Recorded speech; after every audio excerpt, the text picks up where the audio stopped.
As you guys coming in, go ahead and hit the like button, show some love to the One Papoose chat. You guys, we're just having open chat tonight, you know, kind of like the forum, our opinions, their opinions, you name it. But I kind of want to get into showing a video that I just found very important to show to the people on my channel. The video will be shared for purpose of educational purpose only to the people, that I just kind of want to point it out, a different opinion by appeared to be a book writer and also a defense attorney that goes by Paul Batasta.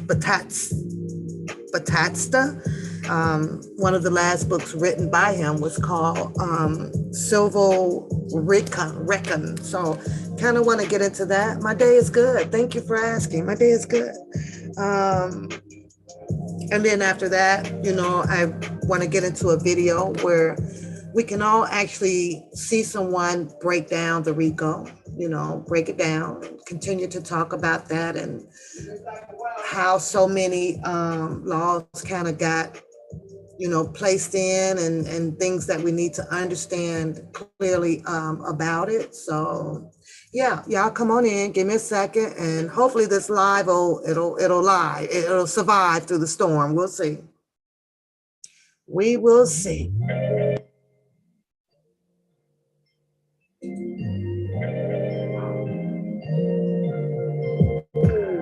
I'm telling you that there ain't no other way. Pack your bags and leave, you will go away. I'm not gonna be begging you to stay.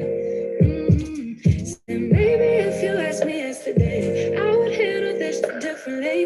Things are different, I'm a new me. That's not gonna happen. That's not gonna happen. That's not gonna happen. So even if you're asking, even if you're asking, 'cause I do what I do, and it's time for something new. Yeah, gotta know when to let go. Gotta know when to let go. Gotta know when to let go. Sometimes giving up can make it grow. Can make it grow. Can make it grow.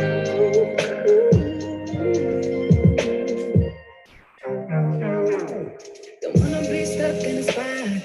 Telling you it ain't what I got. She said, hey again, hey again, hey again, hey again.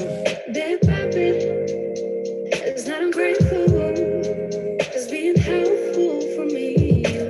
'Cause we gotta go our own way, gotta go our own way. This was not a good state. Ooh, I got to go back in and remember to delete that other live, y'all. It's something every time I click on here, but I have no control over what God does. I have no control over. So storm comes through. Anyway, let's kill this because I don't want to be on here, you know, too long at all. I missed the laughter. But this week here, y'all, money had to come first. There was money to be made and I had to go get it, especially after I took some time out to go out with the fam here for the fireworks and stuff like that. And hey, Harlem, hey, Priscilla, what's going on? What's going on? Let me get rid of this. Oh God, this one says an 8-year-old girl dies after being run over during the parade. Oh, let's send prayers to her family, y'all. So much, hey, Beauty, so much bad news. Every day you click on this, on the TV to be televised by so much bad news, you guys. The police work was done for the Highland Park area in Chicago. I believe that they have picked up the gentleman. Um, Technology, shout out to technology. Someone's camera from their homes, I guess, or whatever, end up capturing the alleged suspect to help policia pick up and identify the person that decided to wake up on the bad side of the morning. The story that I came across was something about him, somebody, I guess, and screwed somebody, and the boyfriend or the mama or something went down. And I guess that infuriated this young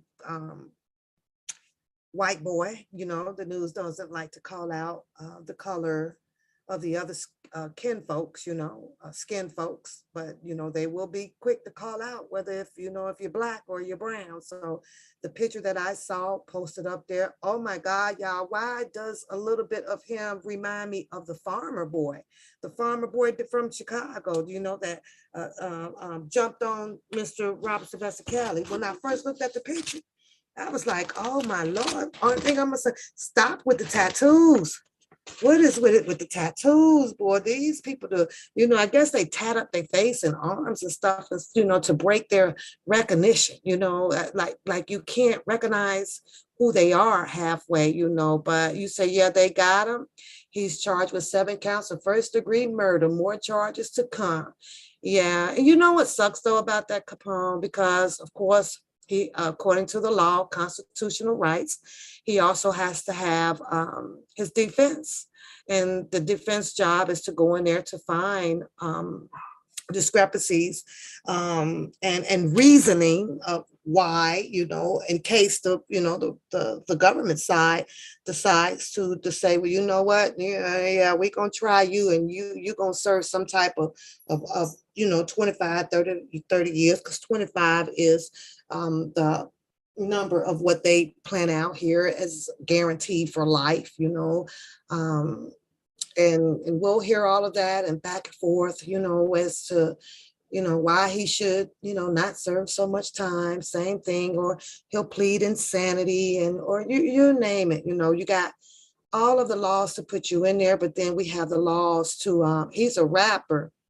Oh my Lord, Capone. See, you know what, Capone? I don't look up people too much that has done a lot of that does, not a lot, I'm not gonna say a lot, that does devious things out here. Like I have no interest to looking you up, even though when a tragic like this happens, it can be important, like let me educate myself on this guy, and we can try to sit psychologically to figure out what was his motive, what could have caused this, so I read a little bit of the highlights that they were putting up, and it was something about he's going to plead insanity, right? And the law, somewhere up in those laws, it'll have to protect once the right physicians come in to diagnose him, and they have to uphold that too. Well, you know what? Okay, we're going to institutionalize you for, whatever. The goal for institutionalization is to get these people on medication, and I don't know a bunch of medications. I can't call that out to you guys because I've never been on them. I never looked them up and never thought about them. To see if we can get this person somewhat back normal, whereas if he can now come and stand trial, or do we just incarcerate him in a mental institute that away? But we're going to steady treat him, we're going to steady try to treat him and this or that, it's the law is just big. It's really, really big. What do y'all think before I get into what I really want to get into? What do y'all think about the Amber? Now, mind you, I didn't follow that whole case with Amber. But Amber is out here griping about her butt, is saying that one of the jurors, I don't know which number, that it should be a reason why she should have a retrial, because one of the jurors, I guess apparently age is wrong on, for sitting on the juror. This juror, I guess, allegedly put down something that would have made him or her, I don't know if it's a him or her, because I just saw the highlights on it, of a certain age, and she's finding out that, oh my God, this juror ended up being, I guess, young or something, was born in this year.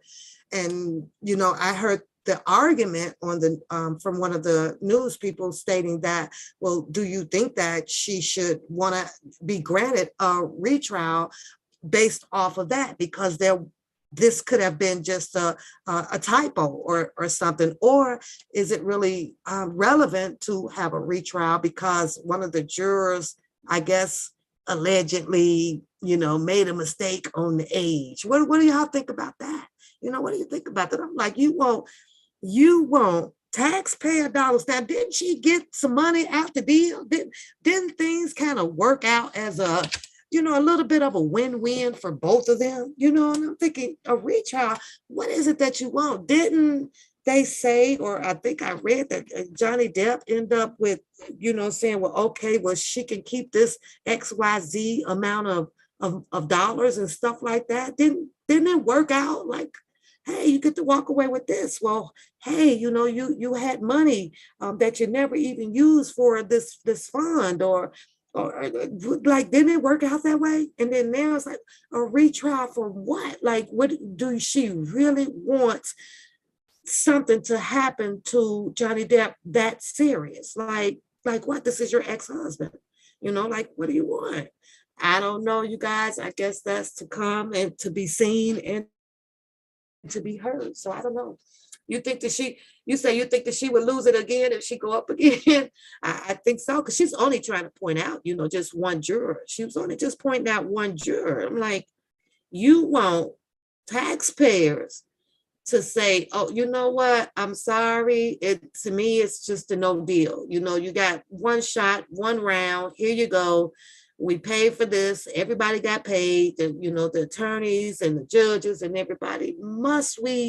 You want the public? It's like she's trying to make a whole movie out of this. Like, this is a movie. You say she cray cray?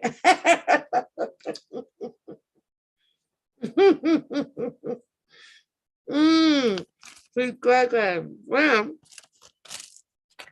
I don't think so. I think that at some point, once you have been heard, and I'm sorry if you guys hear me, but I'm eating on some cherries. I had taste buds on cherries, so. But we've America has heard it. Everybody has watched it. My bunny is stuck again. And I don't know why that bunny keeps getting stuck looking over there to you guys. It's looking like that at you guys. But yeah, I wanted the rabbit on, so the rabbit is on. But again, like, she need to sleep on this. You want the attention again. So we'll see how that plays out. We'll see if she will be granted to for a move to have a retrial. I don't see why. I don't see why. You both got money. You're separated or you're divorced or whatever. Now go do your thing. Go do whatever thing. She says she's an actor. Go do your thing. Go do what you do. But attention is a desperado. When you are in this highlight, the limelight, and the attention is on you. Sometimes people want to just keep that attention on them for a minute. You're going to talk about me. And for an example, look how long these Kardashians kind of, kept things going for the attention. And I have to be honest with you guys, because I'm looking at a lot of magazines. When I say them darn Kardashians keep themselves on some magazines, y'all, every time I flip one open, I'd be like, boy, and I get it, public and being a public figure, this is kind of, I guess, what what they do. This is their job. You put your news out here, put your family events and adventures of births and things like that. I get it. They chose to be public figures, but man, when I tell y'all, them damn Kardashians and the queen too, the queen, that England stuff. Boy, they stay in the freaking papers. If I tell you, if 1 minute is good news to hear about the queen and England things over there, but then again, it's about the brother and the wife. It's like every time you turn around, it's something with them, and then they fighting, and then they doing this, or Will Henry or whatever his name, or Bill or whatever. Will he get money that he's supposed and charge this? And I'm like, Jesus Christ. But entertainment. It's entertainment. Let me see how y'all doing in the chat. Capone, I hope you're good today. Creamer, I hope you're good today. Brenda, shout out to everybody who continues to hold on to your membership and be very, very patient with me as I continue to try to grow over here. This week, like I say, sometimes you got to take some time off, so that you can mind your tongue, you can mind your sanity, you can just get your peace back. I still see things, I still see reaching of things and stuff like that, but I told you guys, I don't walk around with a set of buttons on me that anybody can push for, whatever it is that a person may push for. I want to talk about also numerical and words. Okay, let me write that down. I want to talk about that before we close out today, so that, and because you guys are, around my age, or I'm a little bit older, or you may be a little bit older, but I want to talk about words and numbers. Okay, just so that you guys can understand how I identify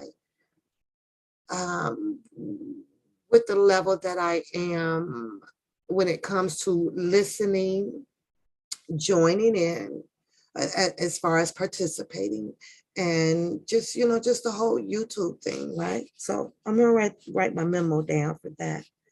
Words and numbers. I see people out trying to get their health in order, but you have to be careful with the losing the weight and the gaining the weight, because it is up there in the listing of numbers of causing health conditions, or tragic loss, tragic death. So you definitely have to be very careful with jumping back and forth to dieting and exercising and things. Is your muscles, your blood counts and things like that is absolutely nothing to play with. Something when you do decide to get into the health weight loss thing, is you really have to make a choice of whether if this is what I want to do, and kind of be consistent with it, because you can upset muscles. You can upset your muscles and cause more damage than what you're thinking. And the 5 or 10 pounds that you are trying to lose out there, and you stop momentarily, you can gain back almost 50 for those 10 that you did lose. Be careful of the diet plans that you think may be right for you, or it may be right for you, but you are suggesting it to others. You have to be careful for that. You have to be mindful. But working out is that, what up, 312? What's going on? Priscilla, I hope I've spoken to everybody in the chat, and I'm glad that you girls and ladies are here with me tonight. But be careful with the weight loss thing. So it's just not for everybody if you're not going to be consciously consistent with it. It can do more damage than it can with helping you. So if you're just out there trying to maintain your average weight of where you are, that's just a little simple of just cutting down some of your calories and your sugar intake and stuff like that. But I do advise everybody, before you do so, check with your physician, so that you could be weighed in, and then they have options for a weight loss plan for you. Other than that, if you got guts and glory, you get your butt on in front of that TV and put your sweat stuff on and strap your stomachs up and your arms, and because they have sweat vests and things for that, and get in front of that TV and get the sweating. But make sure you drink plenty of water. You do not want to become dehydrated, especially working out in the summer months. It can take a toll on you, especially if you're out there pushing, over your 30s. The body has made its change over to what I like to call the third trimester of our life. We live just like how you carried if you had pregnancy.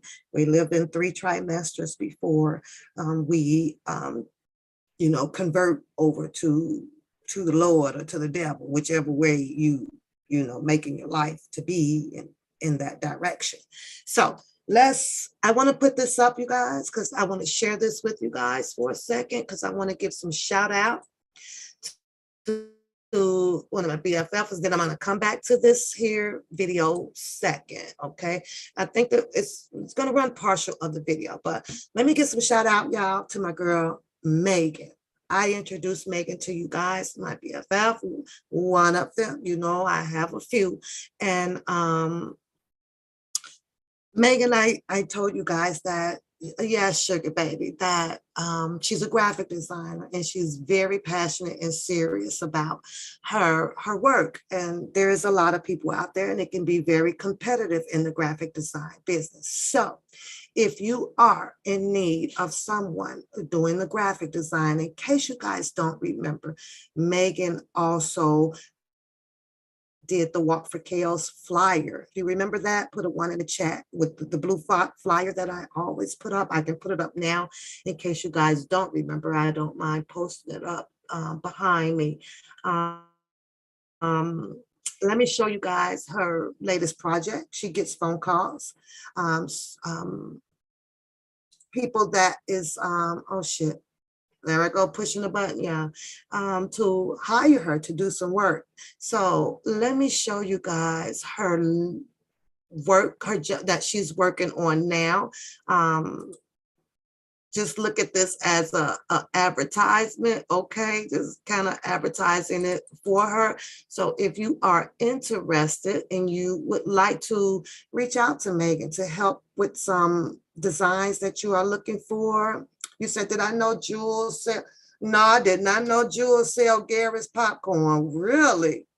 But I don't know those 312. I like grabbing my popcorn as, I don't know, but I guess it wouldn't make a difference, because now when you go into Garrett's, it's already made and it's in the containers to scoop it out and put it in the container. I'm gonna have to check that out, girl. I got to go to, I'm always swinging by Jules anyway to get me my iPass, card if I forget to do it online or whatever. I'm like, oh shit, I gotta put money on my iPads. Well, I gotta run to Jules, get a card.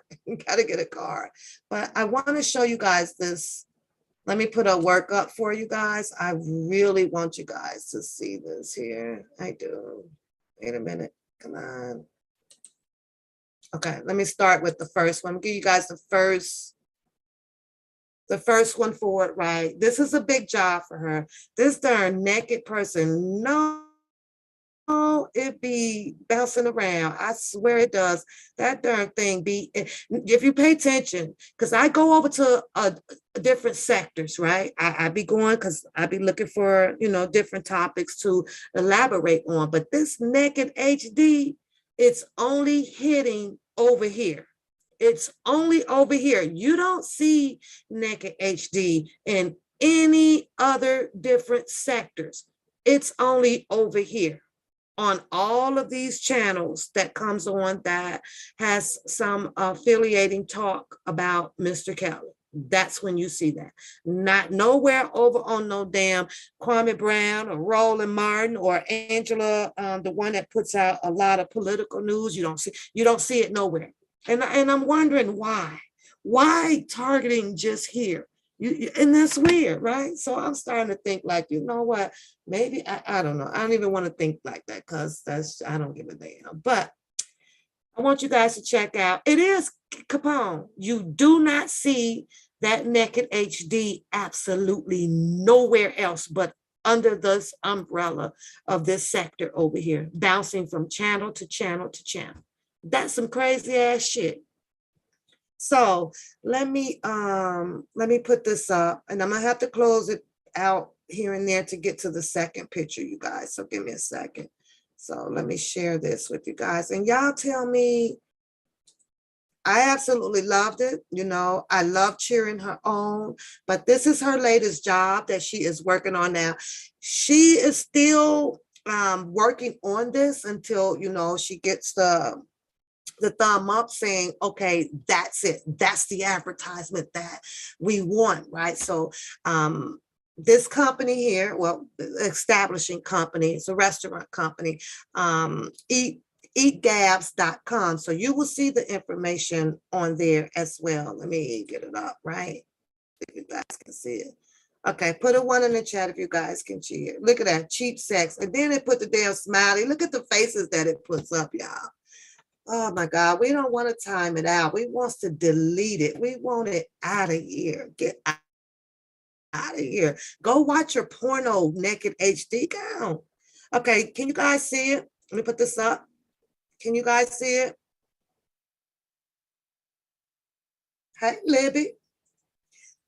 If you can see it, let's give some shout out to Megan, my BFF. And like I say, if this is you know, if you're in need of a graphic designer or, you know, someone to work with you with art or, you know, coming up with designs and things like that, this fool say no whores, real cheap.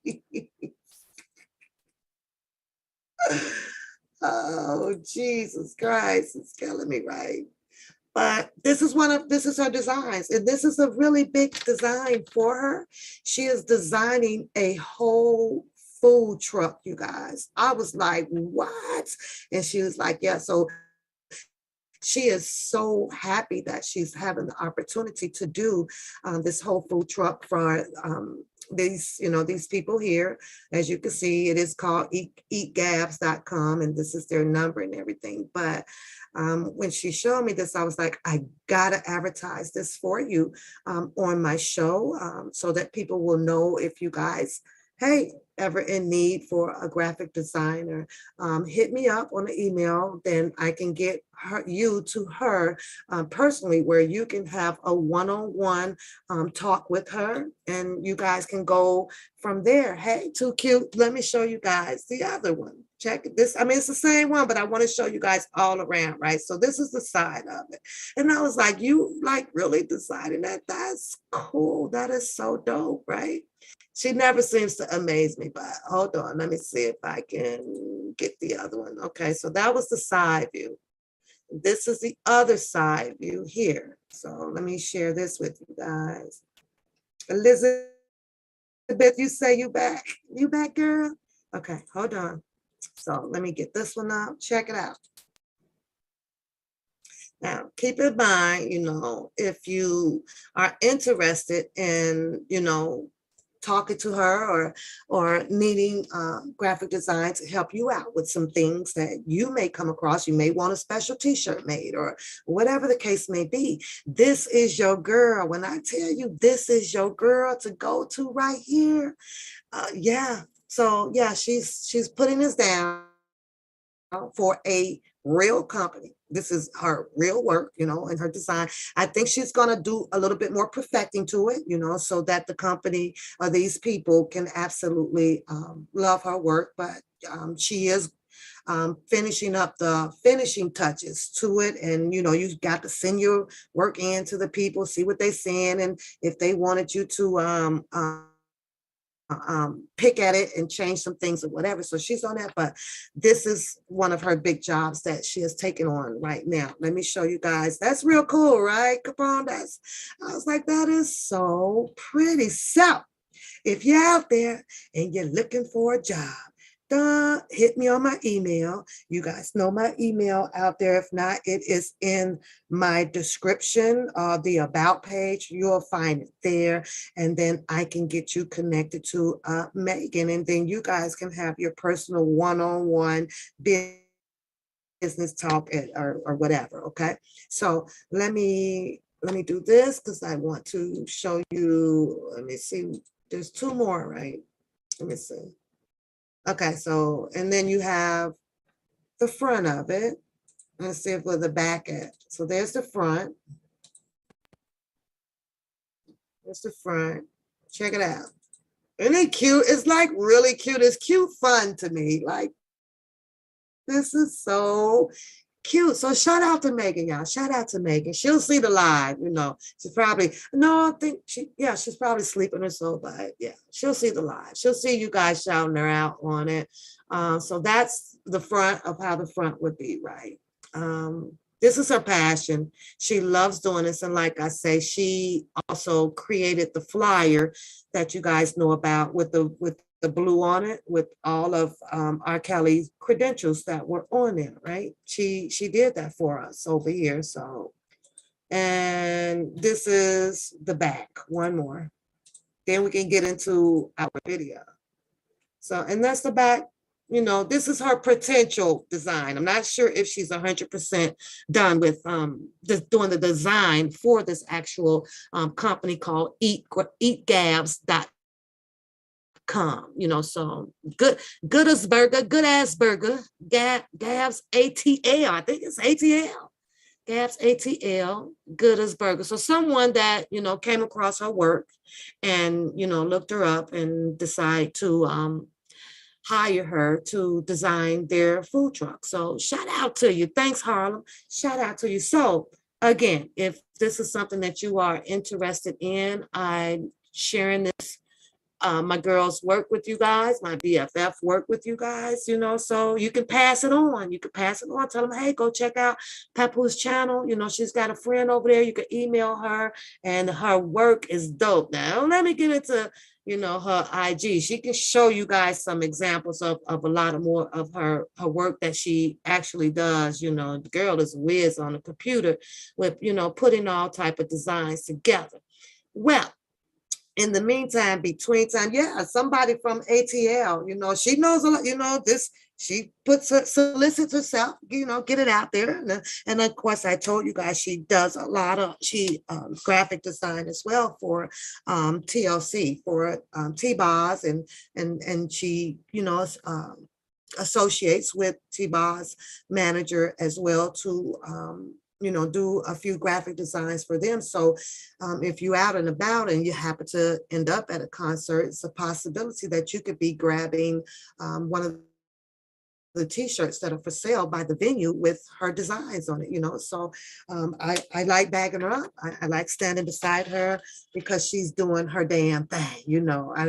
She's doing her damn thing, y'all. So shout out to you, Megan. That was wonderful, wonderful. And I hope whatever it is that you're trying to perfect for this company work out as accordingly, and you make that money, girl, make that money. So let's go here. I see 2 new documents dropped for R. Kelly sometime around 2:16 p.m.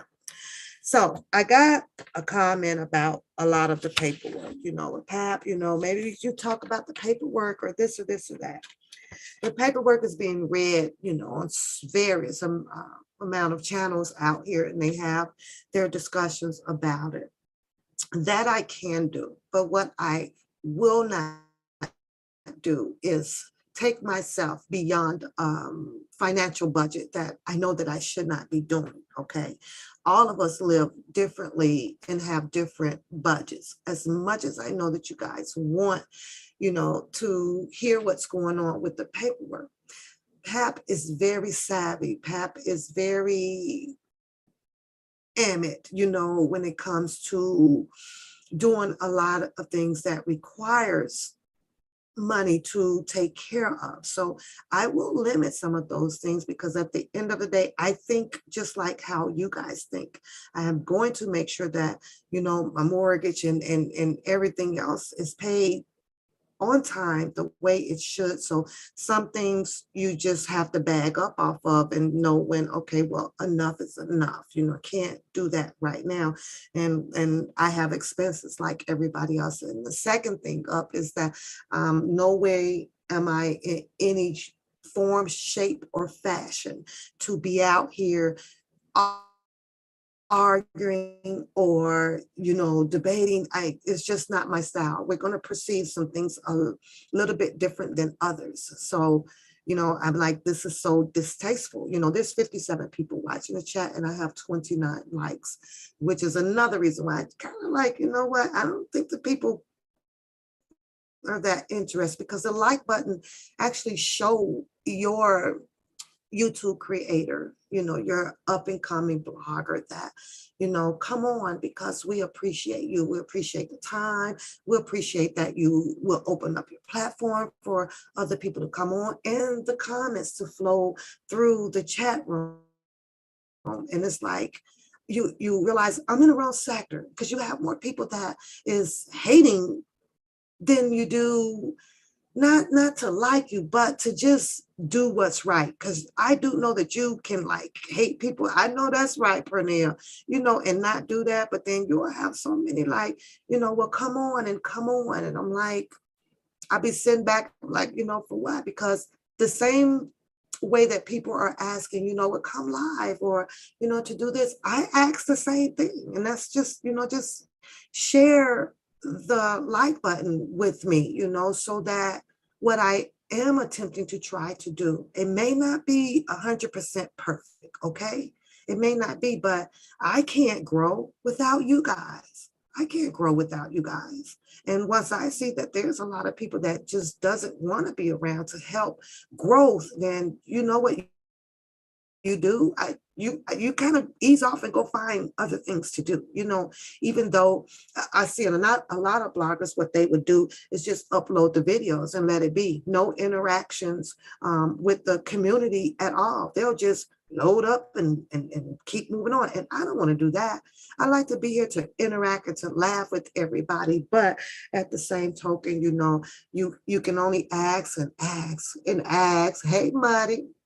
And ask until you be like, oh, you know what the hell with it. But I'm going to keep asking, because there's no shame in keep asking. There's no shame with saying, please help support the channel. There's none of that. But the more we have that interaction between each other, I figured out, well, hell, this is why Tasha K is easy to keep coming back on. The people supporting her. Well, this is why you can see Nick at Night steady popping on there. The people supporting her. Hell, you can't even get a comment on Nick at Night. Hell, you could, to get to the top of the list, shit, you got to send a donation to do that. You know what I'm saying? But over here, it's just restricted everywhere. Either way it goes, I appreciate you guys that have been here, that do show up when you can come on, and I appreciate you when you can't come on, because I still understand that life still has to go the way you have been having it going before you even come on YouTube. So I can understand, because I'm definitely got to keep mine going, y'all. I have to keep mine going without a doubt. Okay, where did I do with my video? Let's get the video going. I want you guys to hear from this attorney. He is a defense attorney. He is also he writes books. Okay, his last book was about civil record, right? So he goes by the name, as I stated, Paul Battisti, I guess. I'm hoping I'm saying that right, Battista. Okay. He is also from Massachusetts. Okay. I was just really interested in what he had to say. And I want you guys to listen very closely on his opinion of what he feels may happen in Chicago. Okay. He's sat back. Apparently he has been listening in, or he's been reading some of what has been going on with Mr. Robert Sylvester Kelly's case, and he had a very good opinion about it. He talks about what happened in New York and the possibilities of an appeal or not an appeal. So I wanted to share this with you guys, okay? What else he does? The one book is Manhattan Lockdown. I plan to see if I can get that on my Kindle and kind of, brushing up and get a different opinion, get a different eyesight than YouTube. You understand what I'm saying? I mean, like a real freaking attorney that has really, been out there for some while. So let me get the video started, you guys. Hold on. I think this is it. No, that's the second video I wanted to show you guys. I also want to jump into a video. Hi, Kimmy. Hi, Shannon. Hey, guys. I also want to jump into a video with Aaliyah. Just just a little snippet of it, right? Because I have some questions to ask the chat about this whole Aaliyah thing, right? And I'm still trying to understand that, but yeah.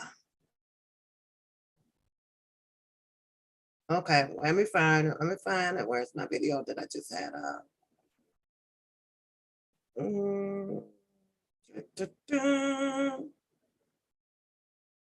Is this it? No, that's not it. Where the heck did it go? Oh, here it is. Wait. All right, back to this legal break. Okay, no, that's not it. Hold on, because I end up doing 3 of them. So let me. 1, 2. No. I thought I put them in order, so hold on. That's the module. Racketeering module 5.5. I wanted us to listen to that one too.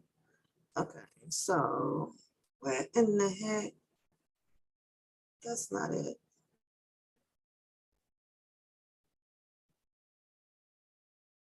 I could have sworn that this one was it.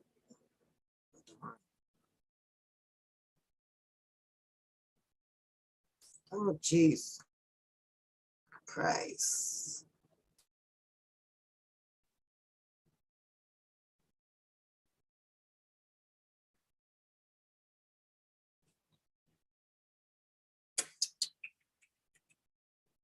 I seriously just had that freaking video up, y'all. Where did it go?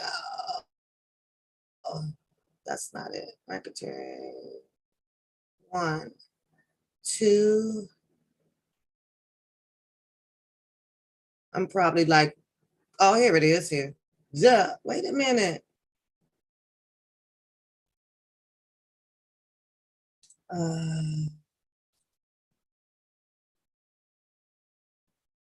Okay, I think this one is it here. Yeah, this is it. So keep in mind, this is Paul Batasta. I think that this is right. So thanks you guys for becoming a member. I appreciate it. Okay, let me share this. Let me blow it up. I do not own the rights to this video. This video is being used for educational purpose only. This is a writer and a defense attorney who had his take on Mr. Robert Sylvester Kelly's federal case from New York and also Chicago federal also. So as well, listen up. Thanks very much for being with us. Okay, let me get it up on the screen. Reaction to this. Are you surprised? I'm not at all surprised. These were sentences, but this has been a bad 2 days for the rich and famous. Miss Maxwell yesterday and R. Kelly today are both in effect sentenced to life in prison. And the size of R. Kelly's sentence, which exceeded the amount that the government was demanding, didn't really come as a surprise to me, given the fact that he, unusually enough, he was convicted of violations of the racketeering statute, what we commonly call the RICO statute, which carries enormous penalties. So it was no surprise to me. So, Paul, as you pointed out, prosecutors were asking for 25 years. The judge issued a higher sentence than that. Why do you think that the prosecution didn't ask for a higher sentence, considering what you said? And how often does that happen, that the judge exceeds the prosecution's recommendations? It does happen fairly frequently. You have to remember that judges sit there through the entire trial. They are, except for ruling on objections to evidence, they form their own impressions of the evidence, of the witnesses. They're staring at the defendants. And judges do have, even in the federal courts, much more so in the state courts, judges do have discretion to exceed what we call the sentencing guidelines. And this particular judge is not known as a harsh sentencer, but she's a very attentive judge. And she must have formed some very distinct reactions to Mr. Kelly's demeanor, his constant substitution of lawyers. I think that tended to cut against him. But again, the basic principle would be that she, the judge in the Kelly case, was applying that driving force of the racketeering statute, which was not an element in Ms. Maxwell's sentencing yesterday. Well, Kelly has replaced his legal team since he was convicted. He is now represented by the same attorney who helped get Bill Cosby's conviction overturned. What does that suggest, Paul, about his strategy? Well, his strategy seems to be all over the place. If you look at the docket sheet, which is publicly available, Kelly has substituted attorneys with great frequency. He has a right to do that. He did it. Certainly, if he believes that by bringing in new lawyers at this late date, just before the sentencing, he's throwing a Hail Mary pass, because the record is already set. The sentencing memoranda of both sides were already submitted, and the judge had probably already made her decision. Certainly, Kelly is going to appeal. Certainly, Ms. Maxwell will appeal. But the unfortunate part for both of them is that convictions in federal court are very infrequently reversed. And speaking of federal court, Paul, Kelly is facing a separate federal trial in Chicago for child pornography and obstruction charges there. Now, that is expected to start in August. Is today's sentencing going to impact that trial at all? It's an open question to me, quite frankly, Tanya, and I don't want to get overly technical. Kelly was acquitted by a state court on the charges for which he is now going to be tried in the federal court in Illinois. So, number one, I would have the issue as his lawyer of whether or not he was facing double jeopardy, in effect being tried twice for the same offense. And it may well be that given the sentence here in New York against Kelly, the proceeding in federal court in Illinois, in Chicago, may well disappear. I'm not making that prediction, but that does often happen. Interesting. Back on the situation here in New York, does R. Kelly have a route for an appeal? Do you see a basis for that, given the facts of the case? Well, he actually has. I'll put aside the pornographic element of all of this, which is horrendous. But as a technical matter, and I don't want to, hack in the weeds, I think he may have a stronger basis for an appeal of the racketeering conviction, because essential to establishing a racketeering conviction are a few elements. But in order to do that, you as the government have to show that the victim was damaged in his or her business stop or that for property. a second, you guys. And it seems to me from the really start, want you guys a to glaring hear where he gets into all of the details of what is aligned underneath the racketeering. and how he said that when it comes to New York, and everybody's asking, well, he's going to appeal it. He's going to appeal it. And to hear it coming from, different, from Paul, because Paul is a defense attorney, and you can tell that somewhere he may still be practicing. He looks like he is knowing his stuff, right? He's got books out. He talks about it. It's another book too about the RICO. Hold on, let me see the name of it right quick. This book here, which might be a very interesting read. Where is it? Okay, here we go. This one here, he's written The Manhattan Lockdown, the Civil RICO practice, so accusations too. So that might be some good reads, but he talked about, and it's a lot of questionings and opinions and everything, and all of the keep Kells down, or will he get an appeal, or can he appeal the New York federal case? And according to his observation, his opinion, he says yes. Does he has a good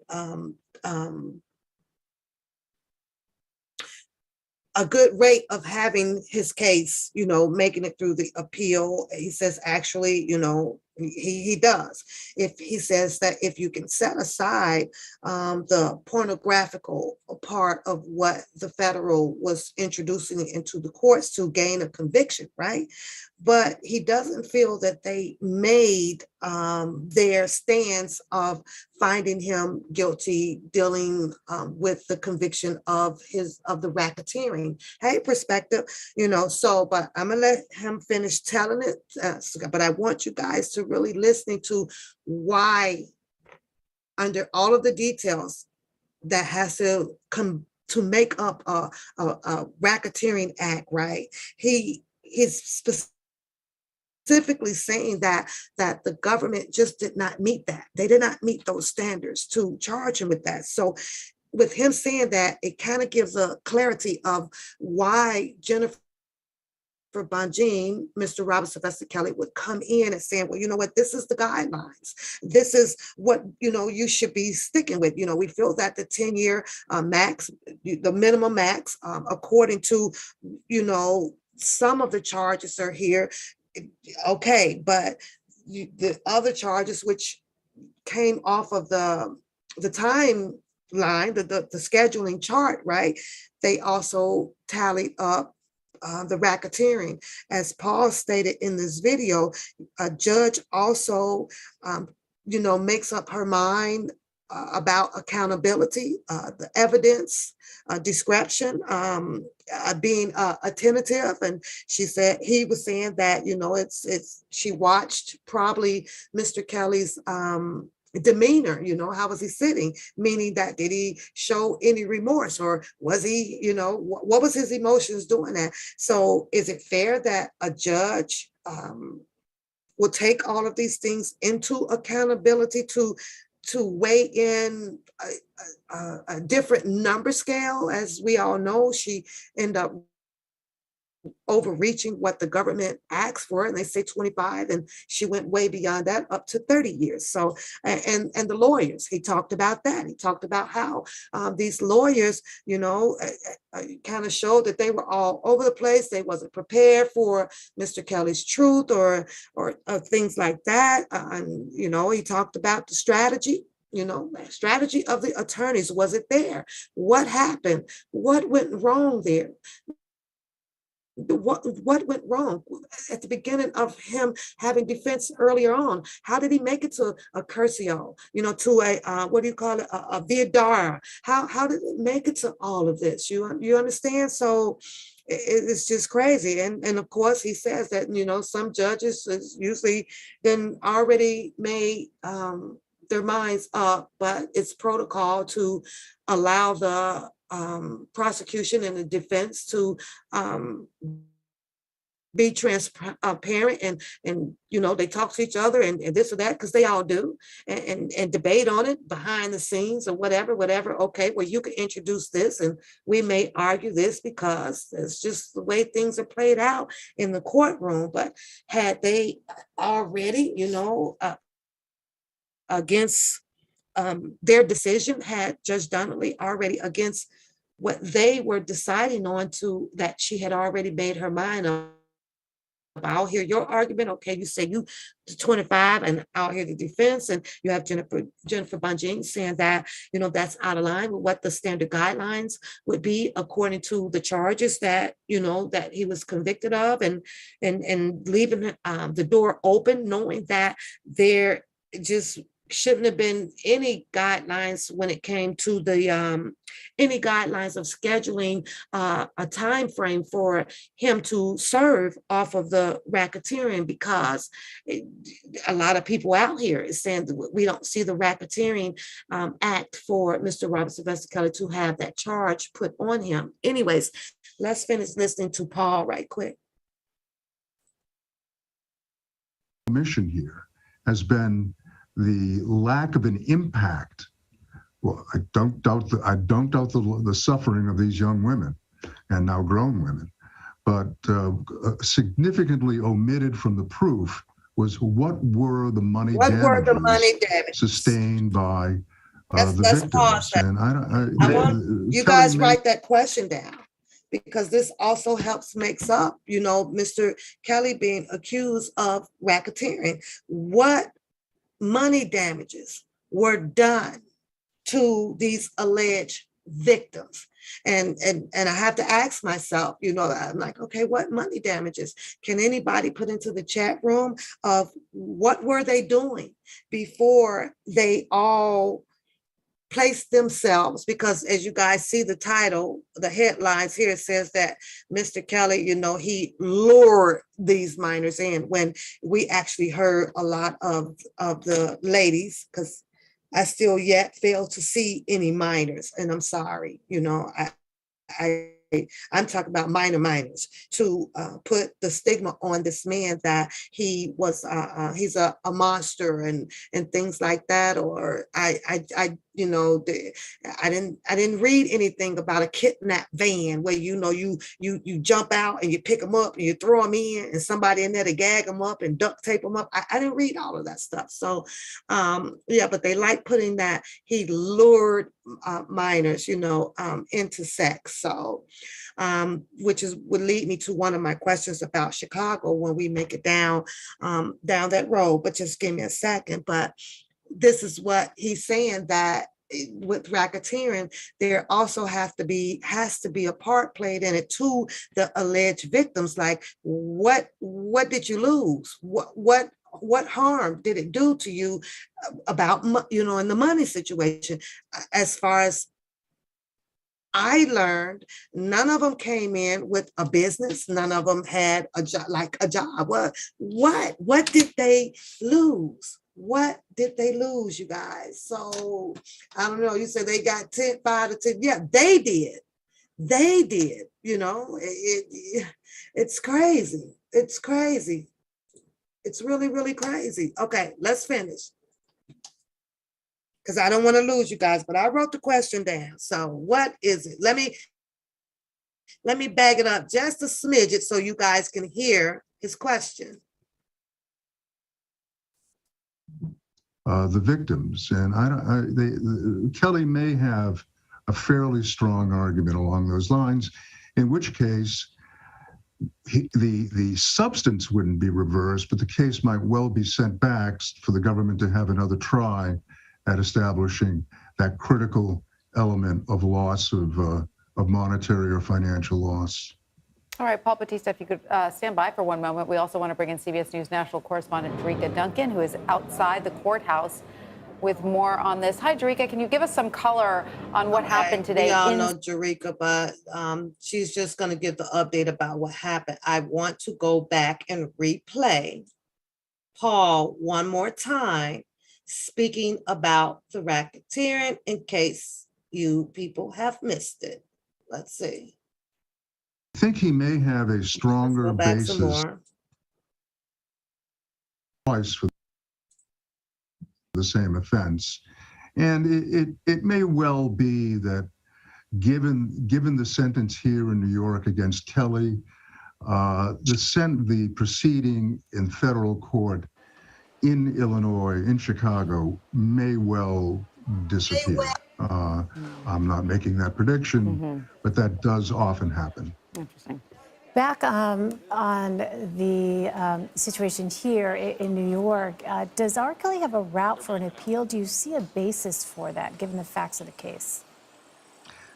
Well, he actually has. I'll put aside the pornographic element of all of this, which is horrendous. But as a technical matter, and I don't want to, hack in the weeds, I think he may have a stronger basis for an appeal of the racketeering conviction, because essential to establishing a racketeering conviction are a few elements. But in order to do that, you as the government have to show that the victim was damaged in his or her business or property. And it seems to me from the start, a glaring omission here. How are they going to prove any damages as far as business and property from victims if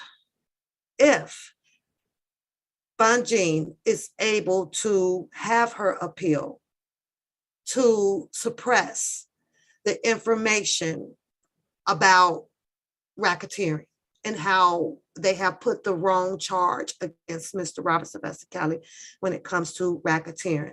But we're going to get into the racketeering, more details on it, because I'm gonna play another video right behind this. It's gonna be a little bit long, but we need to listen. I'm learning this stuff, along the way, just like everybody else is. Okay, so I'm not perfect in this at all. I'm not trying to be perfect in this. I just try to make some sense, some sense out of it, with being 30 years put on him. So we know, hearing this, I don't know how you guys feel, but hearing this from someone different other than YouTube, you know what I'm saying? Other than YouTube every day, it kind of gives a little bit of at ease. If you guys understanding what I'm saying, put a 1 in the chat. To hear this from another professional defense attorney, Paul Batista, does it put you at ease? Does it put that faith back out there that Mr. Kelly's Chicago case, could be possibly, thrown out? He doesn't feel that, that this is a new case. He doesn't feel that this is a case that will suffice. The Chicago case, he feels that, from what he's probably done read and got himself up to speed about what's going on with it, that, no, to him, this may be a double jeopardy. They seem to appear to be repeating with some additives in New York of what, like as if Chicago is going to be brand new. I'm sorry, but however, because I want to take y'all back to the information that Michael Avenatti says that he put out here, and so on and so forth. And there's a new brand tapes. This is what they're saying. I wasn't there. I don't know if anybody in the chat was, right? But they're saying that there is new tapes that the Michael Avenatti said, well, same girl.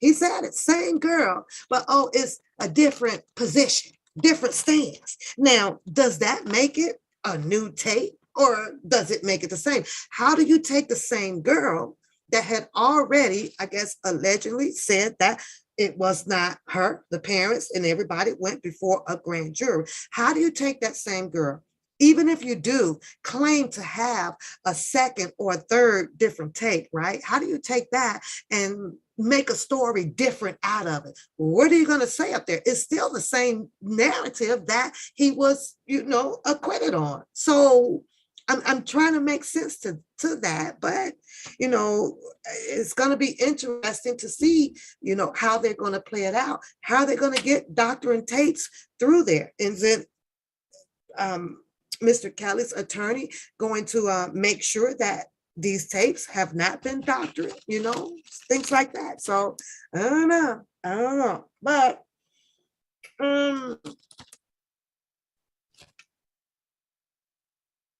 I just thought it was interesting to play this, to, you know, give a different opinion from someone that we don't know, we ain't never heard of, a defense attorney who had his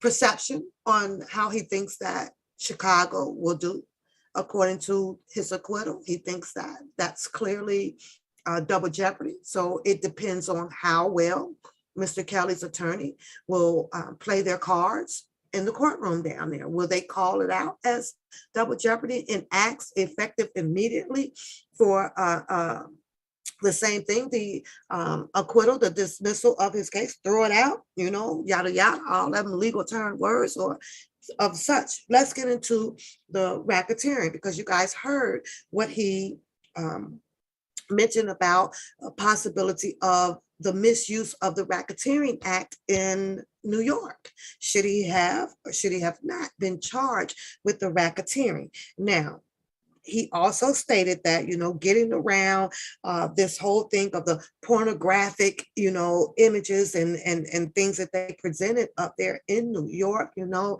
he didn't elaborate too much on that, you know, and I guess one as an attorney cannot do so because had you're not there to actually see it, you know, or anything. From what I've heard, they didn't show any images of anyone in New York, but they did play the video, the audio part of it where people can hear it. And now you set the perception of assumption out here. We're gonna let the people assume, you know, unless Jennifer Bunjean or the you know, they actually had who was on that video with their age and their name and the accurate birth date, because somehow the birth dates out here, boy, these girls that had all kind of got their birth dates. The only thing, you know, that I did not struggle with had I been on a jury. I'm gonna tell you guys, had I been on a jury, and I'm sorry to say this for those that feels that, oh, that there's a lot of people that is out here and they, you know, they walk for a predator, or they protect, or they're advocating for a predator or this monster or this or that. I can't understand how a lot of people get so upset with the amount of support that people chose to do for Mr. Kelly, right? I can't understand it. How do you want us to perceive the fact that Geronda Pace was coming and going? How do you want us to perceive the fact that Lisa Van Allen left and came back with the baby? How do you want us to perceive the fact that Faith Rogers was coming and going? How do you want us to perceive the fact that Ashanti McGee was able to get off the bus and taking money home to her children, or this or that? And how do you want us to perceive being held captive? How do you want us to perceive that? Because I sat and I listened to this. And these girls and him, he's saying, you know, we couldn't go, or we had to get permission to go. You had to get permission to leave from a freaking celebrity whom you can walk up the street and get you a bag of chips and get in there talking, and before you know it, somebody will put a gun to your head saying, well, you know what, you're going to take us back to this Negro house because we're going to stick him up, or we're going to do that. How do you get me to perceive that this man was not supposed to take different type of safety measures for his life based on dealing with a few women, that he also had to establish some type of trust with them to protect him, to be protective of his safety? How? I'm trying to understand that. I'm so trying to understand that. How do you be angry at people perception when, what was her name? Javante Cunningham says that she walked on a freaking bus and she saw Aaliyah somewhere. What did you do after that? How do you want the world to continue to turn their back on this man when these ladies have said, these ladies, 30 years later, 20 years later, whatever the case may be, then said some things that you have to look them side eye. How? I don't understand it. I get the fact that everybody struggles with well, Mr. Kelly is what, 55, 56 now, something like that, and you want to paint him as an old man. But if I can go back when he was with Aaliyah or Kitty or whatever, he wasn't 55 or he wasn't 56. I put in my commentary out there that on one post that if we go next door, if we go 2 doors down, there is probably a 15 or a 16 or a 17-year-old that is right on up in there with John Doe. And we probably walk past these neighbors every freaking day. We may turn our nose up at it, but we sure in the hell don't say nothing, one, because to us, it had became norm. You know, when a young girl decides to meet somebody and this somebody is well capable of taking care of this person, giving them a better lifestyle, changing their demographical area of where they were living at and things like that, or probably abuse from inside their home. You know, we don't technically really know the situation 100% in depth because none of us was there. A lot of us has based our decision on supporting him off of what we heard, mainly the main media, off of what we heard from the Lifetime docuseries. That's pretty much all of us really had to go off of. And then came along the transcripts. You get to read those, and then you get to hear all of the discrepancies, and then you get to hear how many people got offered immunity to do some things. All of that you shouldn't have had to have done if this is the man that you want. You have to go play all around this to do the man that you want. No, it didn't take all this. If the facts were the facts, you immunity for what? Come on the stage and tell your facts. I mean, understand, I said stage, Lord. That's all I'm saying. So when I listen to a lot of people out here, you know, and I read a lot of the comments, it's like, well, you know, you guys are hovering over a pedophile or a monster or this or that. No, I have been conditioned to learn that a monster, and I'm going to say it again, and this is one of the worst stories that I pretty much have had taken time to sit up and watch it play out, was those 3 girls over there in Ohio that was trapped in that basement house over there for a mighty long time. And that black man came by, hurt them, beat it. And they were on the news briefly. They didn't stay out here on the news. See, that's a monster. That's a predator. That's insane to me. Those girls didn't get to go out to go shopping. Those girls weren't able to have phone calls. None of that. He was having babies by those, 2 of those women that were up in there. Those women didn't get to go to the hospital to deliver or anything. They were right there. And then to come find out that their family stayed right up the street some damn where, close to the local schools and everything. See, you can't be mad about our Black community as to what we are conditioned already about on detecting who's a monster or who's a rapist, who's a pedophile, or none of that. You can't, in my opinion, pedophile a young child. They show different emotions after they have had pedophilism upon them. They do. Their body language changes when they go home. They seclude themselves in dark corners, or they're closing their doors from families. They don't want to talk. They don't want to talk. Here I am sitting here watching all of these ladies, which Faith Rock, well, what was the one girl named Lizette?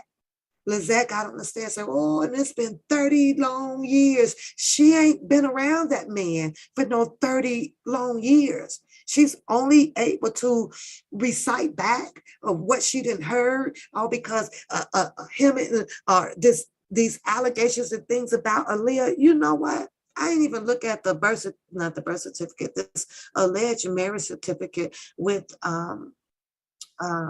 for Mr. Kelly and Aaliyah. Did Aaliyah last name had Kelly on that marriage certificate? I just dawned on me. I never even really looked at that part. But we can go on and on and on and on and on. It's one thing to sit here and say, well, you know what, I'm just going to do this to be a super fan or this type of person. No, you kind of got to look at this in the humanity aspect of this shit. You do. You really, really do.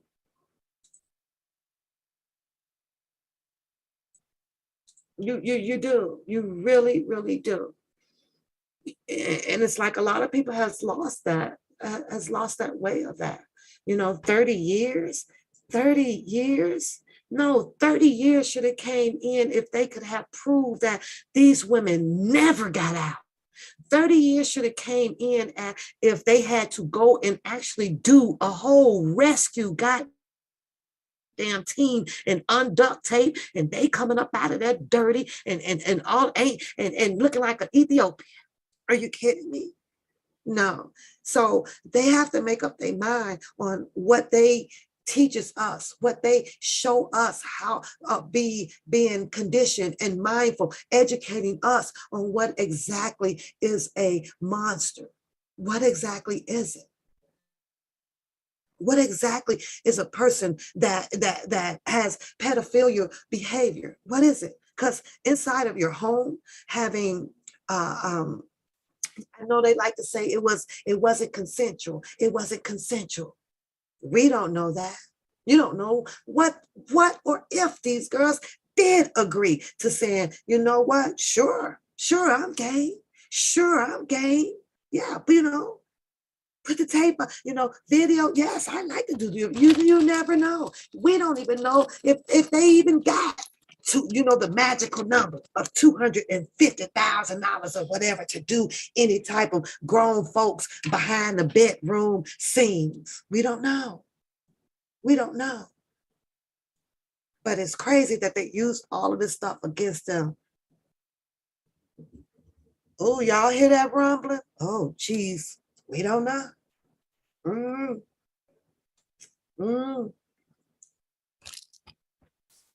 Never will I ever sit here and not say that I can't sympathize or I don't have empathy for any woman that I know that you can clearly tell has been intentionally sexually assaulted. No, you're not going to sit here and say that, oh, well, Azarel, don't do this. We're going to talk about that just for a little bit too, y'all. But don't do this and don't do that. What do what's his man name? The cousin in the book, and what do you expect? It didn't have to be intimidating a witness. It was just people that was calling out their freaking opinions about, okay, well, this didn't make sense and this didn't make sense. You people over there made this all about intimidating of witness. So what do I get out of the riffraff now with the way I hear Levi and Bookham as they be coming at everybody? And that to me was in my humble opinion, to shut down the voices of advocating for Mr. Kelly. To me, that's just what I concluded after watching all this stuff. You all don't want these people to speak. You want exactly what, in my opinion, the prosecutors are saying and the media is saying to stands. You want them to be louder. These people on these YouTube streets wasn't hurting anybody. But you all started that darn, well, you guys are intimidating the witness. No, they were just putting out their opinions or repeating some of the what these alleged accusers were saying. That's all I heard. And people wanted to know what was your perspective about Lizette, or what was your perspective about Javante, or what was your perspective about Tracy Sampson, or what was your perspective about, and that's that, or Azarel, or this or that. Yes, I get it. Taking it a little bit too far as calling them out their names or things like that. Yes, it happens. But some people can be a little bit more passionate in their storytelling than others. Yep. You're right, Pernell. You're absolutely right. So with that being said, I'm going to get back on track with, because I wanted to follow it up with the this module. This is the guy who does the modules for racketeering. But the one that I found important that I kind of wanted to bring some light and for us to continue to stay educated on racketeering. I found this one here. I do not own the rights to this video as well. We're using this video for educational purpose only, you guys. So it's about 17 minutes long, but I may not go that long with it, but Module 5, Racketeering. Too. I think his name is The Federal RICO Act. His name disappeared. I have to give him some Racketeering is a difficult-to-define word that's often used in the context of organized crime. Loosely, it means engaging in a pattern of illegal activity in furtherance of an organization or enterprise. Racketeering is sometimes hard to pinpoint because it's comprised of activity that would otherwise be illegal in any case, sometimes rendering the racketeering label redundant or unnecessary. Still, racketeering statutes have become major parts of federal and state arsenals in fighting crime, and organized crime in particular. The centerpiece of that arsenal is the Federal RICO statute. The Racketeer Influenced and Corrupt Organizations Act was originally passed by Congress in 1970 as a means for fighting organized crime in the United States. The part of the RICO statute that defines criminal activity is divided into 4 major parts. The first part makes it a violation to use money gained through racketeering activity to acquire an interest in any enterprise involved in interstate commerce. The second clause makes it a violation to acquire or maintain through such racketeering activity an interest in any enterprise involved in interstate commerce. The third section forbids any person that is employed or associated with any enterprise to conduct or participate in any pattern of racketeering activity if the enterprise is engaged in business that affects interstate commerce, and the fourth clause makes it a violation to conspire to violate any of the preceding sections.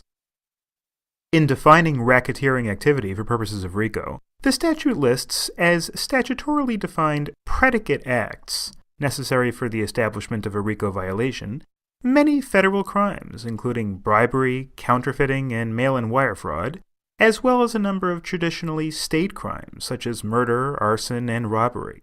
The statute then goes on to provide severe criminal and civil penalties for RICO violators. Statutory criminal penalties include up to 20 years in prison for each RICO violation, plus forfeiture of all property or interest in property acquired because of a RICO violation. Civil remedies call for treble or triple damages to be awarded to any plaintiff damaged by a RICO violation. The federal sentencing guidelines apply a minimum offense level for RICO violations of 19, with the greater of 19 and the offense level of the underlying crimes applied. Although RICO was designed to be an aid to federal prosecutors in the fight against organized crime, the statute itself has had a much broader range of applications. RICO has strengthened the power of federal prosecutors, allowing federal prosecutions in areas that were traditionally reserved for the states in the exercise of their general police power. The Supreme Court, rather than describing RICO as a congressionally created way to combat organized crime, has noted that RICO was an aggressive initiative to supplement old remedies and develop new methods for fighting crime in general. The court has even decided that the plaintiffs or victims of RICO violations need not suffer an injury that is in any way a racketeering injury. The injury need only be a natural result of the predicate act, and need not have anything to do with the organizational racketeering activities of the defendant. The enterprise requirement. One of the fundamental elements of RICO is that the defendant must be part of a criminal organization. While we may think of the mafia or other criminal rings when we think of criminal organization, the organizational requirement under RICO has been interpreted much more broadly. One federal grand juror serving on the Southern District of New York grand jury observed that prosecutors just seem to tack on a RICO charge to any indictment which alleges two crimes, no matter what those crimes are.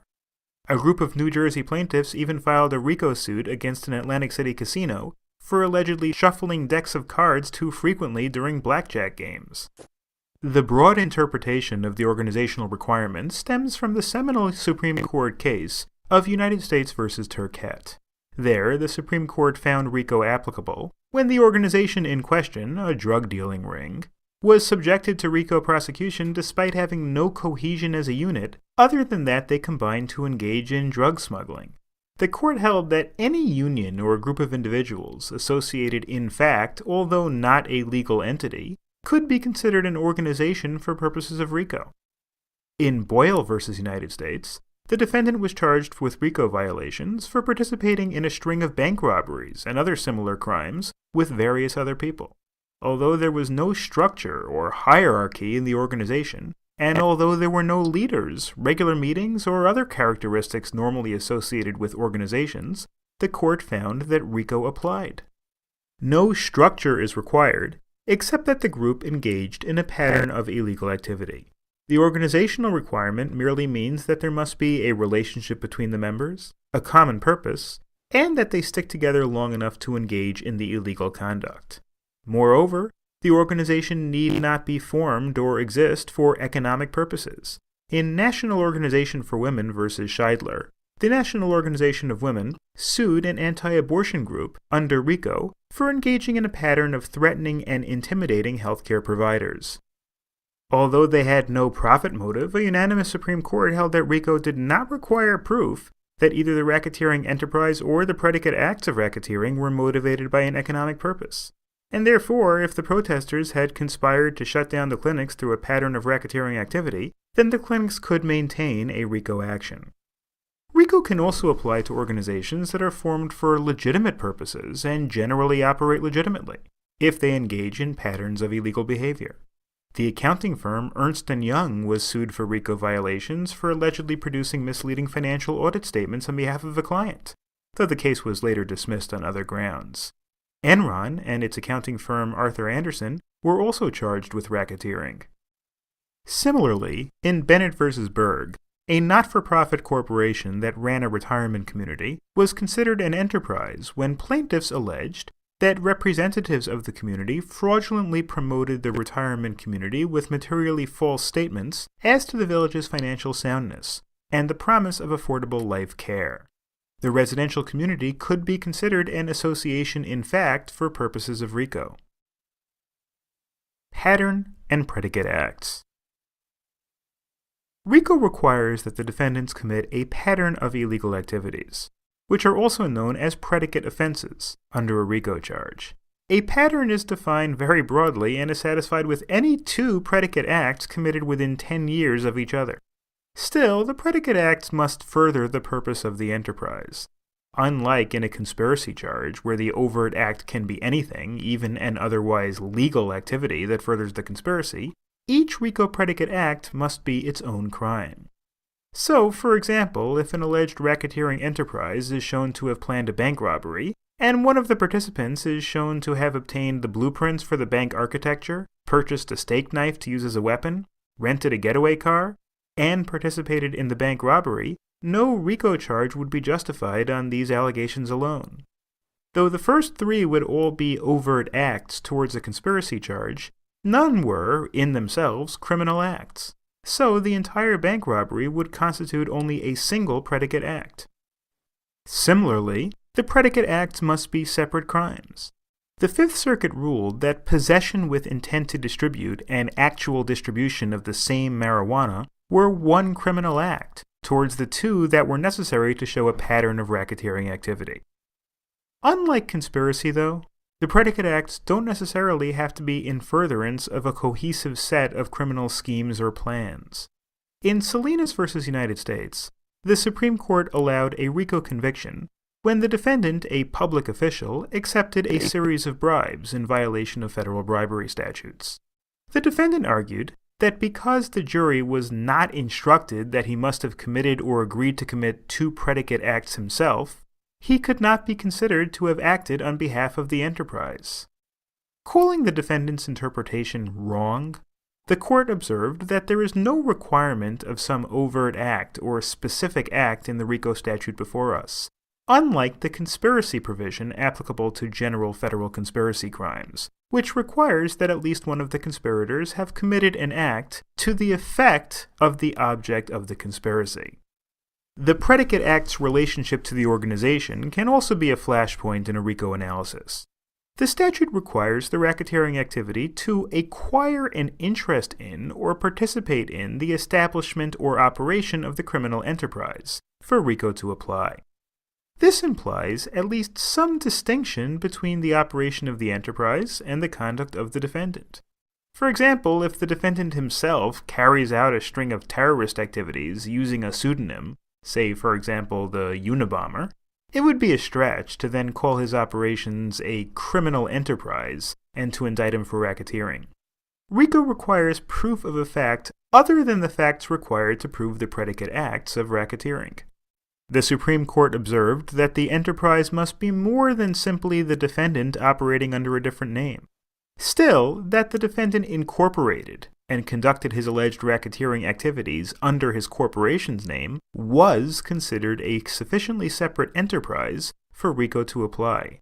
RICO was thus held to apply even when a corporate employee unlawfully conducts the affairs of the corporation of which he is the sole owner. Civil RICO and forfeiture. Though RICO was designed primarily to fight crime, Section 1964 of the Federal Criminal Code provides civil remedies for RICO violations in addition to the criminal ones laid out in Section 1963. Section 1964 includes the following provisions. 1. Federal courts are given jurisdiction to remedy racketeering violations through injunctions, restrictions, and even dissolving criminal organizations. 2. The Attorney General is given authority to bring civil RICO actions and to take actions to remedy RICO violations. And 3. People injured by RICO violations are entitled to treble damages, meaning the ability to cover 3 times the loss sustained, including attorney's fees. Proving a RICO civil violation requires the same elements as proving a criminal RICO violation. In fact, the subject matters of many of the cases that we've discussed in this module have been civil RICO cases. However, one additional very important RICO remedy that is often applied in civil RICO cases is civil forfeiture. While Section 1964 doesn't contain the word forfeiture, the injunction power allowed under 1964 allows the government to confiscate property used for racketeering. For example, when a defendant was convicted of racketeering for making illegal, usurious loans to car lessees who had fallen behind on their payments, the cars themselves were forfeited under RICO, even though the illegal loan was between the dealership and the customers, and the cars themselves were not the subject of illegal transactions. The FBI calls asset forfeiture a powerful tool used by law enforcement agencies against criminals and criminal organizations to deprive them of their ill-gotten gains through seizure of these assets. In United States v. Simmons, the defendants, Fisher and Simmons, were convicted of some counts of racketeering involving a pattern of bribery charges. The court allowed forfeiture of more than $350,000 from Simmons, not all of which were the subject of his bribery convictions. The court held that even if the defendant was not convicted personally on all counts, the government could confiscate the gross proceeds of all illegal activities. In essence, defendants are jointly and severally liable under RICO. If there are proceeds from any of their illegal activities in the hands of any of the other defendants, those are still subject to forfeiture. Moreover, where the defendant sets aside racketeering money subject to forfeiture to pay his attorney's fees, that money could still be seized. In response to the argument that this violated the right to counsel, the Supreme Court observed that the right to counsel guaranteed criminal defendants only the rights to be represented by an attorney the defendant could afford. Forfeited property did not belong to the defendant, and he thus had no right to dispose of it. Other racketeering statutes. Since the enactment of federal RICO in 1970s, most states have enacted their own anti-racketeering statutes, sometimes known as baby RICO statutes. Despite the underwhelming nickname, these statutes are often more comprehensive and encompassing than their federal counterpart. The Supreme Court of Georgia, for example, observed that Georgia's racketeering statute is so broad as to be amorphous and that it has been compared to an obscure iceberg, the dim outline of its base extending seemingly forever under the waters of Georgia criminal jurisprudence. An American Bar Association 2017 paper lists several reasons that state RICO statutes are important, even in light of the existence of the broad federal RICO statute, including 1. Many state RICO statutes have significantly broader civil and criminal applications than the federal statute, incorporating an array of state law offenses that are outside the scope of the federal statute. 2. Many state RICO statutes have longer periods of limitations than the federal statute. 3. Many state RICO statutes have fewer essential elements than the federal statute. 4. Many state RICO statutes allow the recovery of a broader range of damages in civil actions. 5. Many state RICO statutes specifically authorize equitable relief for private parties that might not be available under the federal statute. 6. While federal criminal RICO prosecutions must receive prior approval from the Organized Crime and Racketeering section of the Department of Justice, in most states, RICO prosecutions can be initiated without centralized review. And 7. Restrictive changes to the federal RICO statute, such as the elimination of securities fraud as a predicate act, do not affect state RICO statutes. Finally, a federal complement to RICO, the Violent Crimes in Aid of Racketeering, or VCAR statute, makes it a federal crime to commit a variety of violent acts in support of an enterprise that engages in racketeering. This statute has the potential to greatly increase the scope of federal criminal law. While acts such as robbery, assault, kidnapping, etc. would not normally be federal crimes, if they are done to aid a criminal enterprise, they can be prosecuted on the federal level. For example, in United States v. Perez, the defendant was charged with having participated in activities of the Latin Kings, an alleged racketeering enterprise. The indictment charged Perez with a series of criminal acts, such as murder, attempted murder, and gun possession in connection with that gang. Perez argued that VCAR was unconstitutional as applied, because it criminalized specific acts that are state crimes and that bear no relationship to interstate commerce. The court rejected the argument, saying that VCAR prohibits racketeering, which, when looked at in the aggregate, substantially affects interstate commerce. Thank you for participating in LawShell's video course on white-collar crime. We hope that this course has provided you with a broad survey of the criminal laws that seek to prevent and punish behaviors that defraud victims, interfere with law enforcement, and the justice. About this Perez. Do you guys recall reading or that Perez argument in some of the write-up for Mr. Kelly? You guys recall any of that?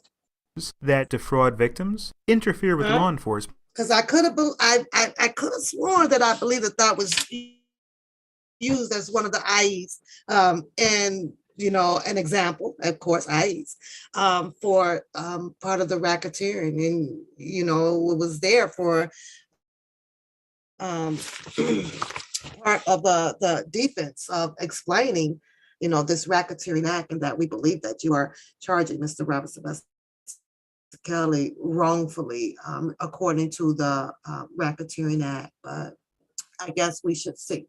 But I remember reading, I remember the insertion of that case law in one of the write-ups, Capone. I do. So I was like, wow, in a way, it kind of sounds like it was just a little bit of copy and paste going on right there, Capone. I'm just saying, and just a little bit to me, just a little bit. So I wanted to put those on display. I hope that you guys can find some time and go back through it. I like the cartoon effects. Like I say, shout out to what was his name, lost something or whatever for, his introductory of racketeering from his, he breaks them down in modules. So this was module 5 of 5, the one that I kind of thought would bring some association of exactly, what and how the paperwork was written up, what the charges were. It can be depicted. You can write get your 2 columns going of the things that you felt was not justifiable or played out with the charges against him. And, you can have your other column with, okay, well, in this law, it says this. For instance, he brought up this bribery. Right? Everybody watched how the whole bribery charge kind of played out, right? We heard what's his name, Demetrius, where he sat over there and says, well, no, Kelly said he didn't know. And, Kelly didn't know, I'm sorry. And I took the time and I went and got the person and I paid for this and I got this done and Kelly didn't know nothing about it. But, we just had him, fly on in and he didn't really know what was going on, and whammo, bammo, they got it done, So, but yet then after Demetrius got on the stand, I guess, with somewhat of his testimony about, or whether if you choose to say against Mr. Kelly, he laid it out perfectly clear to the courts, to the juror, to the public, some that, hey, it was me. I damn it, and he'll tell people, I told my truth. But, then he's established his books and things like that to receive capitalism off of it, to capitalize. And so it went right over the jurors, head, whether if they went to the back to deliberate and weigh Demetrius'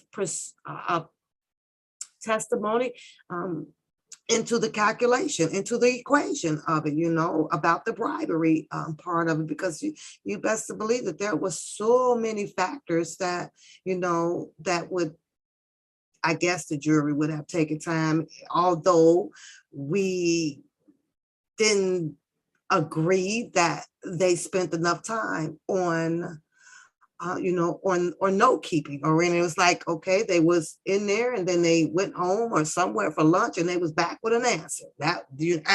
This was a big case. And a lot of us was sitting out here like, how the hell they got a decision this damn fast? You understand what I'm saying? But yet then we also heard Paul just mention that it's a possibility. Well, it probably didn't matter because the judge, she probably already had her mind made up anyway, let alone with you had Mr. Kelly, attorney, who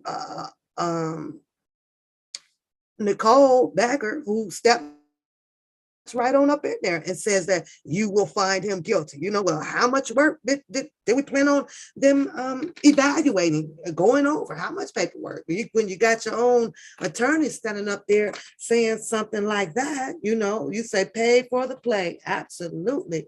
Now, one more video before I come and kind of chat in the chat. I want to, what time is it's 9:48. I want to bring back Ariel. If you guys remember who Ariel was, I just kind of want to bring you guys up to speed on their progress with the eyewear. You guys remember Ariel on the show, and I guess we'll see if she wants to come back on herself to give a more precise, clear update about how well their journey is taking off with establishing eyewear for, I believe that they were doing this more so for the prison system. And you remember her husband had a specific contract, or I don't know if he's actually ventured out on his own now, or if he, how did things work out with the one doctor that was supposed to been doing XYZ of work for patients and kind of wasn't. And then,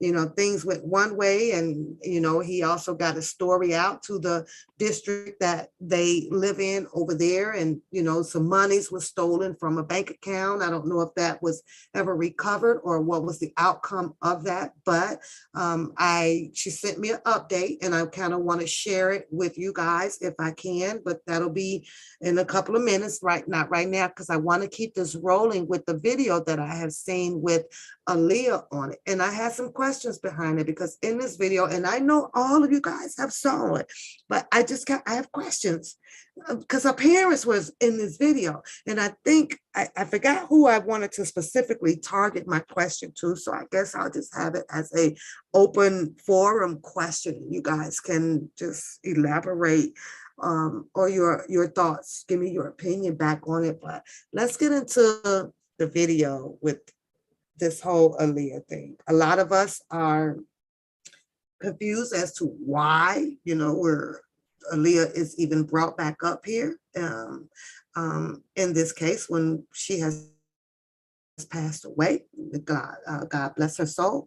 May she rest in peace. But when to us, we feel that there cannot be a defense on part for Aaliyah because she's not here. So we cannot absolutely get the 100% truth about what happened. Only Aaliyah leaving her voice and actually her image on a video where she says that R. Kelly was like a best friend to her. They were not married. We watched her and R. Kelly in the video where he went to his favorite, grilled cheese toast place and things like that, where he says that, you know, he walks around with his little mini recorder because you never know what lyric is gonna come up in his head. And, you know, he's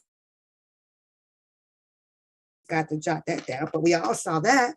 I didn't see Aaliyah being harmed or anything. I've also seen pictures with Aaliyah hugged up with Jay-Z. And well, okay, I got to stop right there, y'all, because after after seeing that video where she does appear to be very, very young, you know, the tater tarts are out, you know, and the belly button is out and everything. And not to minimize of noise had been, you know, made about that.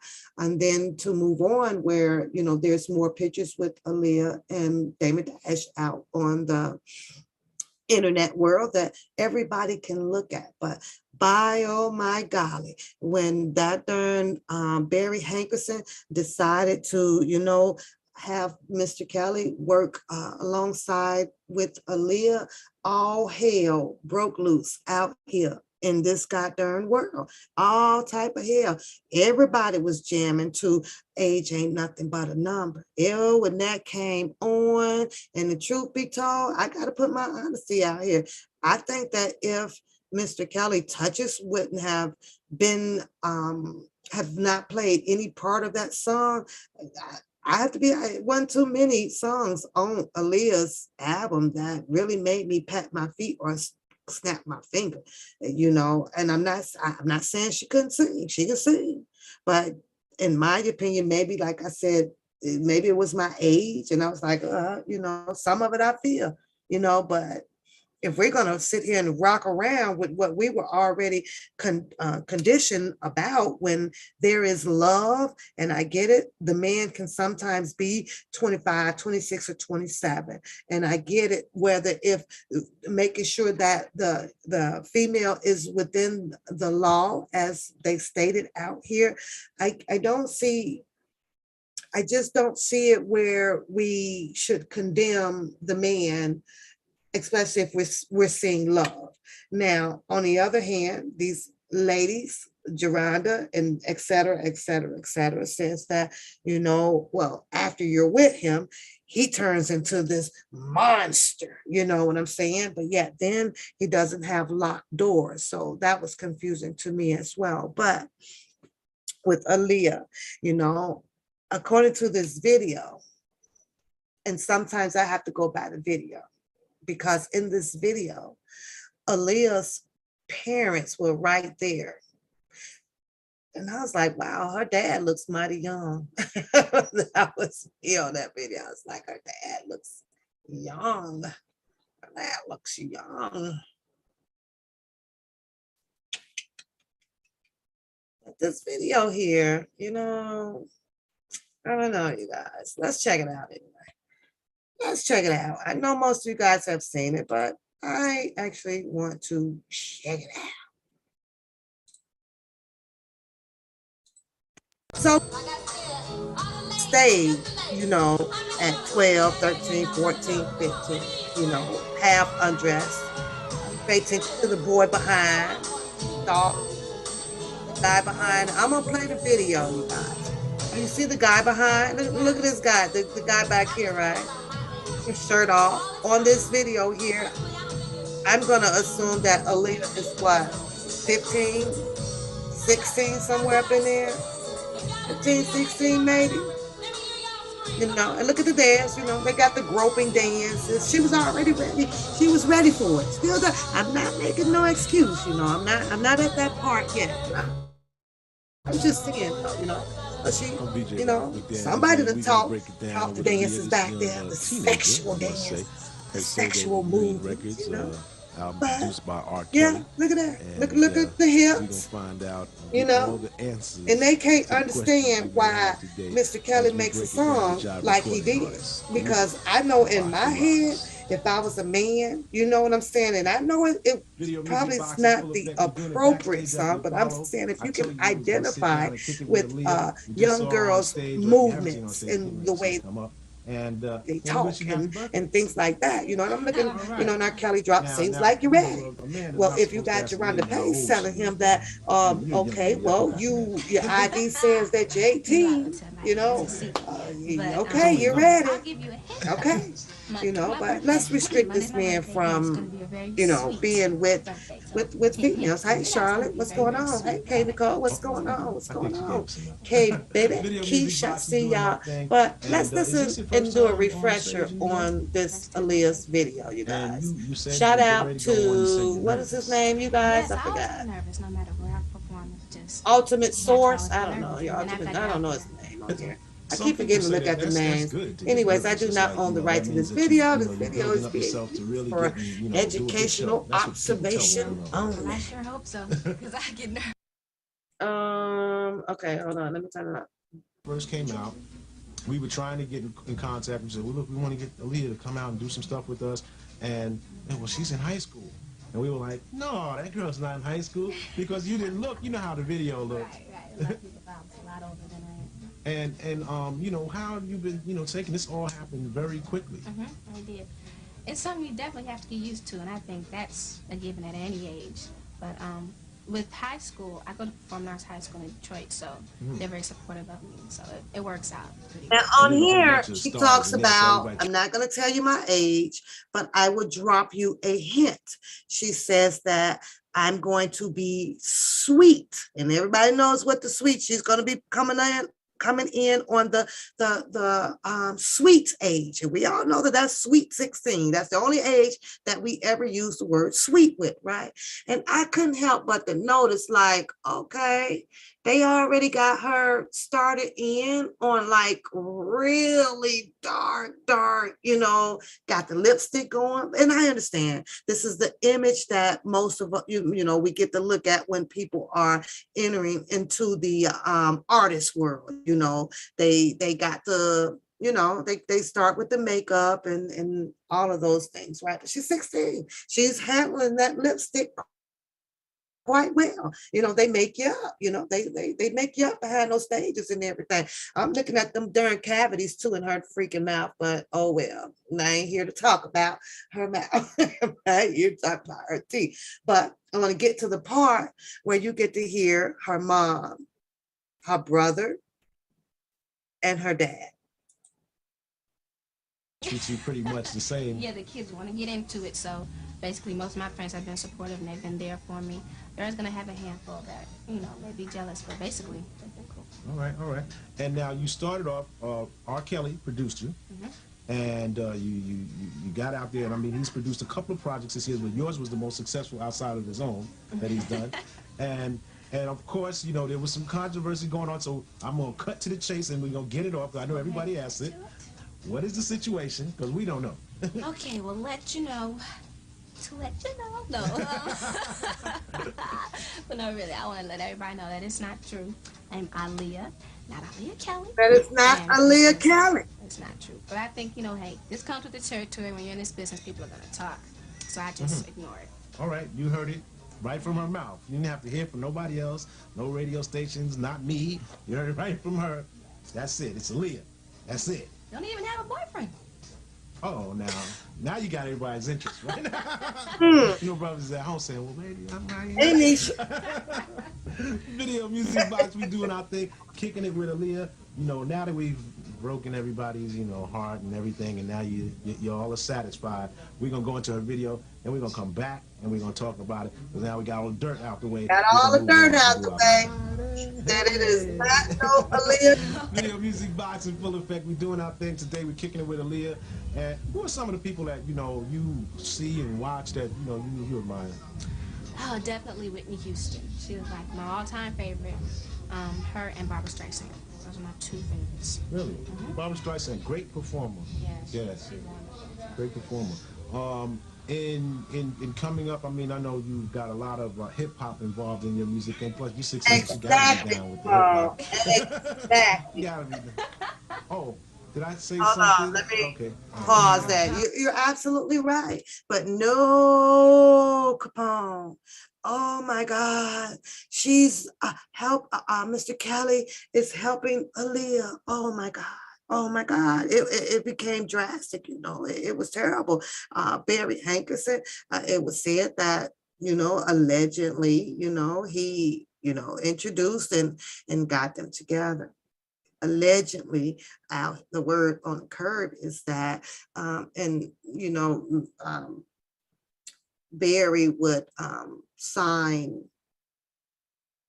or hand, I guess you should say that, Aaliyah over to Mr. Kelly, but Mr. Kelly was pushed into a contractual agreement for doing so because Aaliyah would be making money, and that is her uncle, okay? And allegedly, Mr. Kelly, you know, was supposed to break off Barry Hankerson somewhere around 30% of everything that Aaliyah does with him, right? So allegedly, I guess the word was out there that, oh my God, Mr. Kelly, you know, is married such and such and such and such. Neither did the parent. I think she came out one time and she kept saying, her mom, that these things are not true. What you people are saying, these things are not true. And I myself watched a video of the brother where he became inclined to say that. I was around my sister all the time. They would say that they were there like all the time, 24/7, you know, whatever. They was close, they was tight, whatever, wherever Leah was. And that's where, you know, where I was, you know, I watched a lot of videos. I mean, a lot of videos on this whole Aaliyah thing, right? When you see Mr. Kelly, and as he was working with her, he did not hide the fact that he was working with her. You've seen pictures. You saw them walking into a restaurant and he had shit.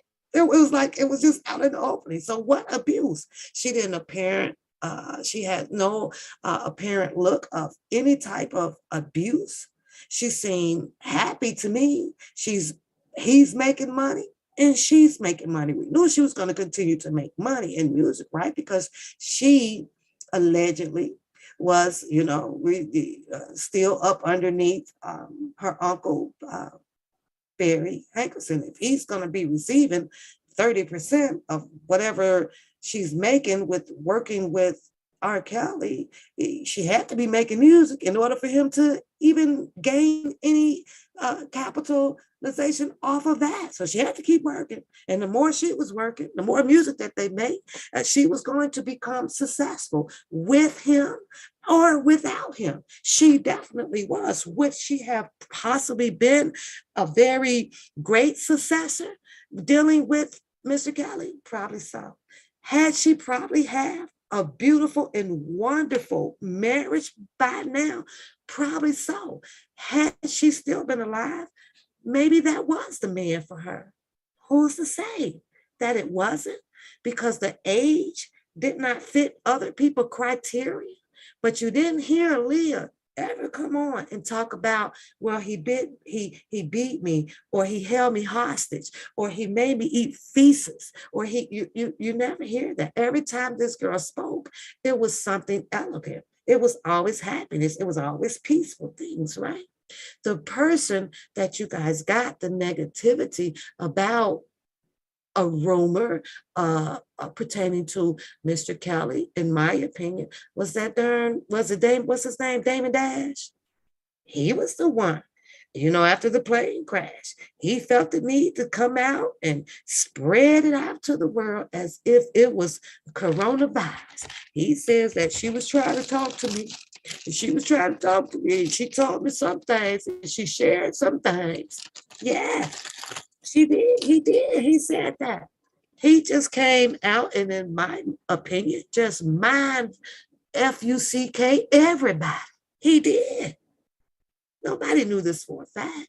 Hell, Damon Dash wasn't even around to see it for a fact. But he allegedly that in his saddened voice, why he was still married, got a bunch of kids and shit all running around. And I really liked her. But you liked her. We had to sit and watch or hear about the whole argument of he liked her and Jay-Z was like her. And the haterism and the hater game at that point, so who's to say that his story was 100% accurate about Mr. Kelly? Huh? Who's to say? Who's to say? Well, that's crazy, right? I was sitting up here when I was listening to him speak about it. What? And after all this time, this is something as devastating as he tried to make it appear to the social media and people that, oh my God, she was really trying to tell me something. She was really trying to tell me something. But yet then, Aaliyah appeared on numerous amounts of talk shows for Q&As everywhere. You never saw distraught. You never saw prohibited from saying anything. She was freely out here just talking. The same smile that you would see on this channel that this girl has is usually the same smile. She went on the show with maybe this was a guy. No, it was a guy and a man, because they was dressed alike. They were dressed alike. Well, they tell you that it was done for publicity. People didn't want to buy that because they couldn't get past the age. People can't get past of what actual love is anymore. In my opinion, he didn't hide her. There's pictures out with her and him everywhere. But yet then you got almost 12 young ladies or so. You don't have Holly in it. I didn't see no pictures at all. I seen a few, but not as many as they. Is there even pictures with him and Faith Rogers circulating out on the social media? Is there any? Is there one? Is there two? How many is it? Is there pictures of him and Lizette prancing around and things like that? I saw Holly. I saw the picture of that. You even got happy pictures with their asses. You know what I'm saying? I'm like, get the hell out of here. But anyways, let's get to the part where her parents are standing behind her, because I find that very interesting. Let's get to that part. I'm sure she was a sweet girl in her own kind of way. But to be so sweet This is just my opinion. And to be so young, to have already so much baggage behind her with association, whether if it was for her music, not only Jay-Z, Damon Dash, then you got what's his name, with the guy that works with Missy Elliott, that guy, you know, it just like, yeah, okay. They say everybody have a way of getting to the top. But let's see what parents think. Very, very It's not like a teacher in our regular school would be like, what? You're going on the road, you can't do that. Forget you, child. No, they've been there from me to school. All right, we get with Aaliyah, and we got family in here. We were talking about family before. I want to welcome y'all, Video Music Box, because this is something that we don't get an opportunity to do, is see the folks that keep this whole thing together. And we talked about that a little earlier, you know, how do you stay focused, and she said it's y'all. Thank you, baby. Timberland, yeah. We want to wish word, words heard. Now, how do y'all feel about, let's take it from the other side, get her to talk about Aaliyah. How do y'all feel seeing what she's been doing and going out there? And she's had a whole bunch of things going on in the recording and the press and all kinds of things, but how do you feel about what's happening with, you know, with her career? And well, of course, we're very proud of her. She's been doing this since she's 6 years old, and we just kind of knew she was more or less destined for this line of business. Education is important too. She's an A student, by the way, and we're very proud of that. But, don't you hate when like there's no there? Let me pause that. Don't you hate when it sounds like they at home? And I get it. You have to. You're on TV. You know, you're on a video screen. People are watching you, and I get that. I don't know if I could ever, because I seen somebody else do it. When you at home, it's a whole different a verbal way of talking, right? And it's about, Aaliyah, come down and get those shoes. But then on TV is, well, she wears the best of the, you know, outstanding shoes. And she's, you know, there's no work without schooling. And, you know, I'll be like, oh my God, can we just remain natural? You do know that you don't have to be, as they like to call us, low budget ignorant. You know what I'm saying? Like, can we just be natural? I don't understand. I get it. Well, we can turn from black to white in matters of seconds. We can. We talk that white shit. Excuse me. We talk white, boy, quick as hell, y'all. I ain't lying. When the time comes, we talk white. I'll be like, oh, okay. You know what I'm saying? It's gonna go all the way. this kind of support we're talking about, Video Music Box doing our thing. I pulled them in here. They really weren't ready for this. So don't blame it on me. We're doing our thing, kicking it a little, but Video Music Box, we're a family show. We kick it. We like to see it from the real side. And, you know, people hear all kinds of things about different people. This is how it is. With mom and dad, it can't get no more basic than that. And it's the way it should be. A lot of love in the house with us today. We talked about the videos. You said you liked Major Number the Best, right? Yeah. All right. Now, At Your Best. Mm-hmm. That one y'all had all your girls in there with the glasses. Was that At Your Best? Yeah, At Your Best. All right. Now, you know, when putting together these videos, do you think about concepts and things like that, or do you get, you know, involved at that end? Yeah, definitely get involved. You have to sit down and listen to the song and just really think what would bring it off, what would make people really want to get into it. So me and my brother, for Age Number, we sat down and said, you know, we want to think of something that's going to get kids into it. So we thought of the strip scene. We were walking down a strip. Mm-hmm. So, you know, a lot of kids in Detroit go to the strip. So kids were like that. And with everything that's going on, I know you must be thinking about doing some TV and film stuff. And oh, yeah, definitely. I want to get into that. I take some drama classes at my school, and I really like it. I did a lot of school plays when I was younger, so in the future, I really want to look into that. Now, somebody slipped in here while we was talking, and this is a brother. Why don't you introduce yourself, man? Let him know you. Hi, I'm Rashad. I'm Aaliyah's brother. Yes, he's in all 3 videos. So, you know, you should recognize him. Creeping around the videos. 3 videos. Doing our thing. You know, I stand correct, Sandra. Thank you. I stand correct. It's called perfect pronunciation. I stand correct. Thank you. But it was in 3 videos. 3 videos. And as he was in these 3 videos had to be somewhere back when Aaliyah was allegedly 14, 15, 16 years old, somewhere around it. I don't know the exact age. I don't dig that far back into getting accurate information on a lot of these people, but 3 of them. and him as well. I have not yet heard this young man, come out to say anything bad about Aaliyah working or being around R. Kelly. Not one single word. I watched a whole live that he was on. I wish I had written it down. He was going through a Q&A. How you doing, Sandra? A Q&A, and he spoke about how he was always around, and if he's not, there, he's not too far away. Yeah, this naked HD is crazy.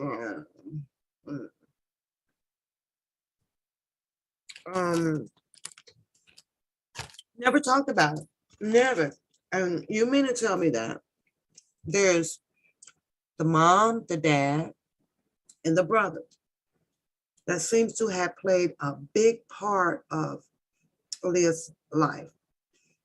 This alleged marriage that happened in one state, Illinois, that ended up getting annulled in another state, Detroit. It kind of, never heard of it happening that way, but apparently, I guess it could happen. Sometimes it's who you are and who you know, and we know that these people here was in the game of celebrities, so you never know. They probably was nothing for them to go over here because they couldn't make it back over here to do the annulment. But 3 people in her lives, and you never heard these people come out with bitter animosity or shooting them down or anything. Nothing like I can't find a video on it where they call him these names that these other people are calling him. Now, the word on the curb that we already heard was Javante Cunningham testimony, where she talks about how she saw Aaliyah on this bus.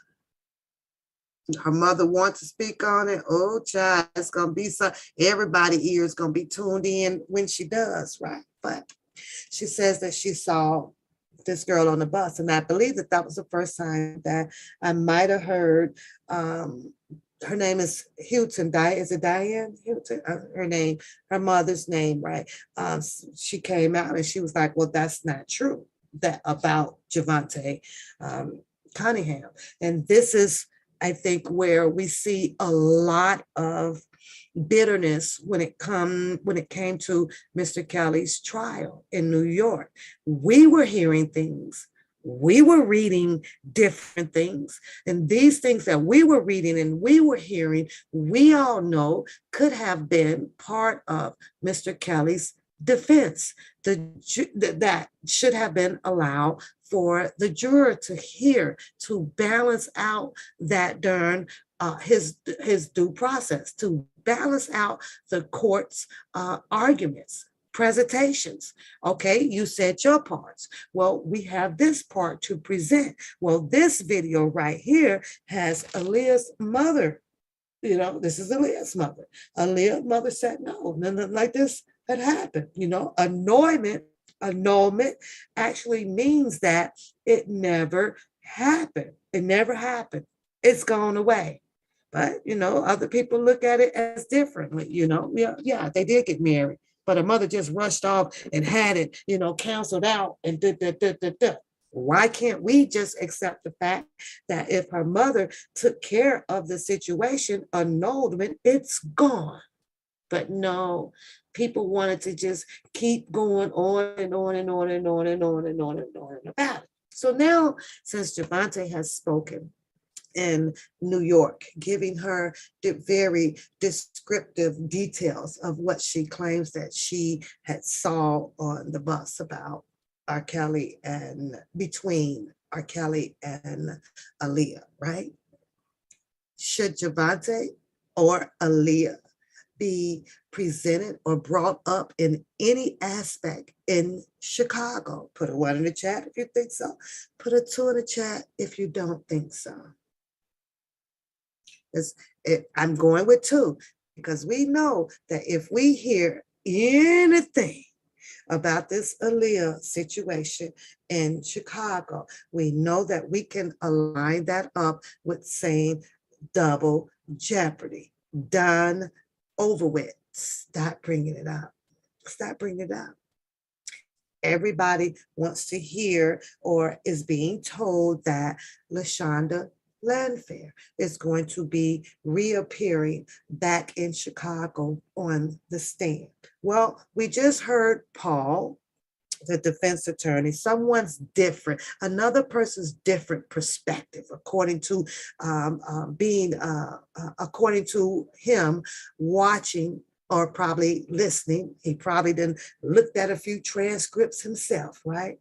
Saying that anything that has been brought about from Mr. Kelly's 2008 acquittal trial should be considered as double jeopardy. His defense attorney should know perfectly well on how to handle that trial and having that trial dismissed before things get even heated up and farther long gone. We shouldn't have to be sitting out here, or these people, and reading 2,000 pages of transcripts. You understand what I'm saying? It should be gone. But we know everything is going to have to play itself out there as well. Hopefully, as he says, that there should be some double jeopardy going on in Chicago, and it should be dismissed all grounds from the acquittal of his 2008 trial. If you're going to be replaying out the same things that was already presented in 2008 that gained him that acquittal.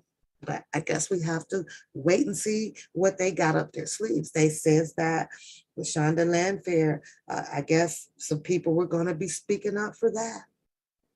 What would be different in Chicago? The word on the curb is they got Kip coming. It's something else too, before I move forward with that I wanted to speak about, in my opinion, with New York. Because I'm kind of torn between that too, right?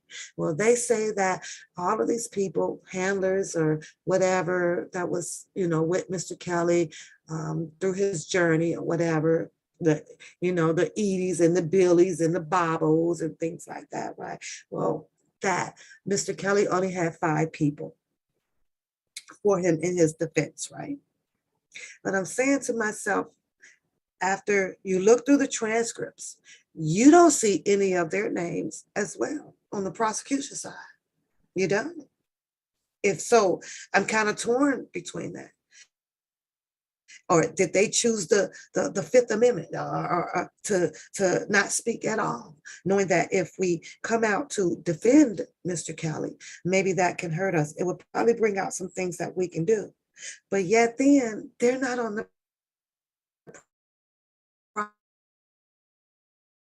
prosecution side either. They wasn't on the process. It was him, and it was him, or it was him.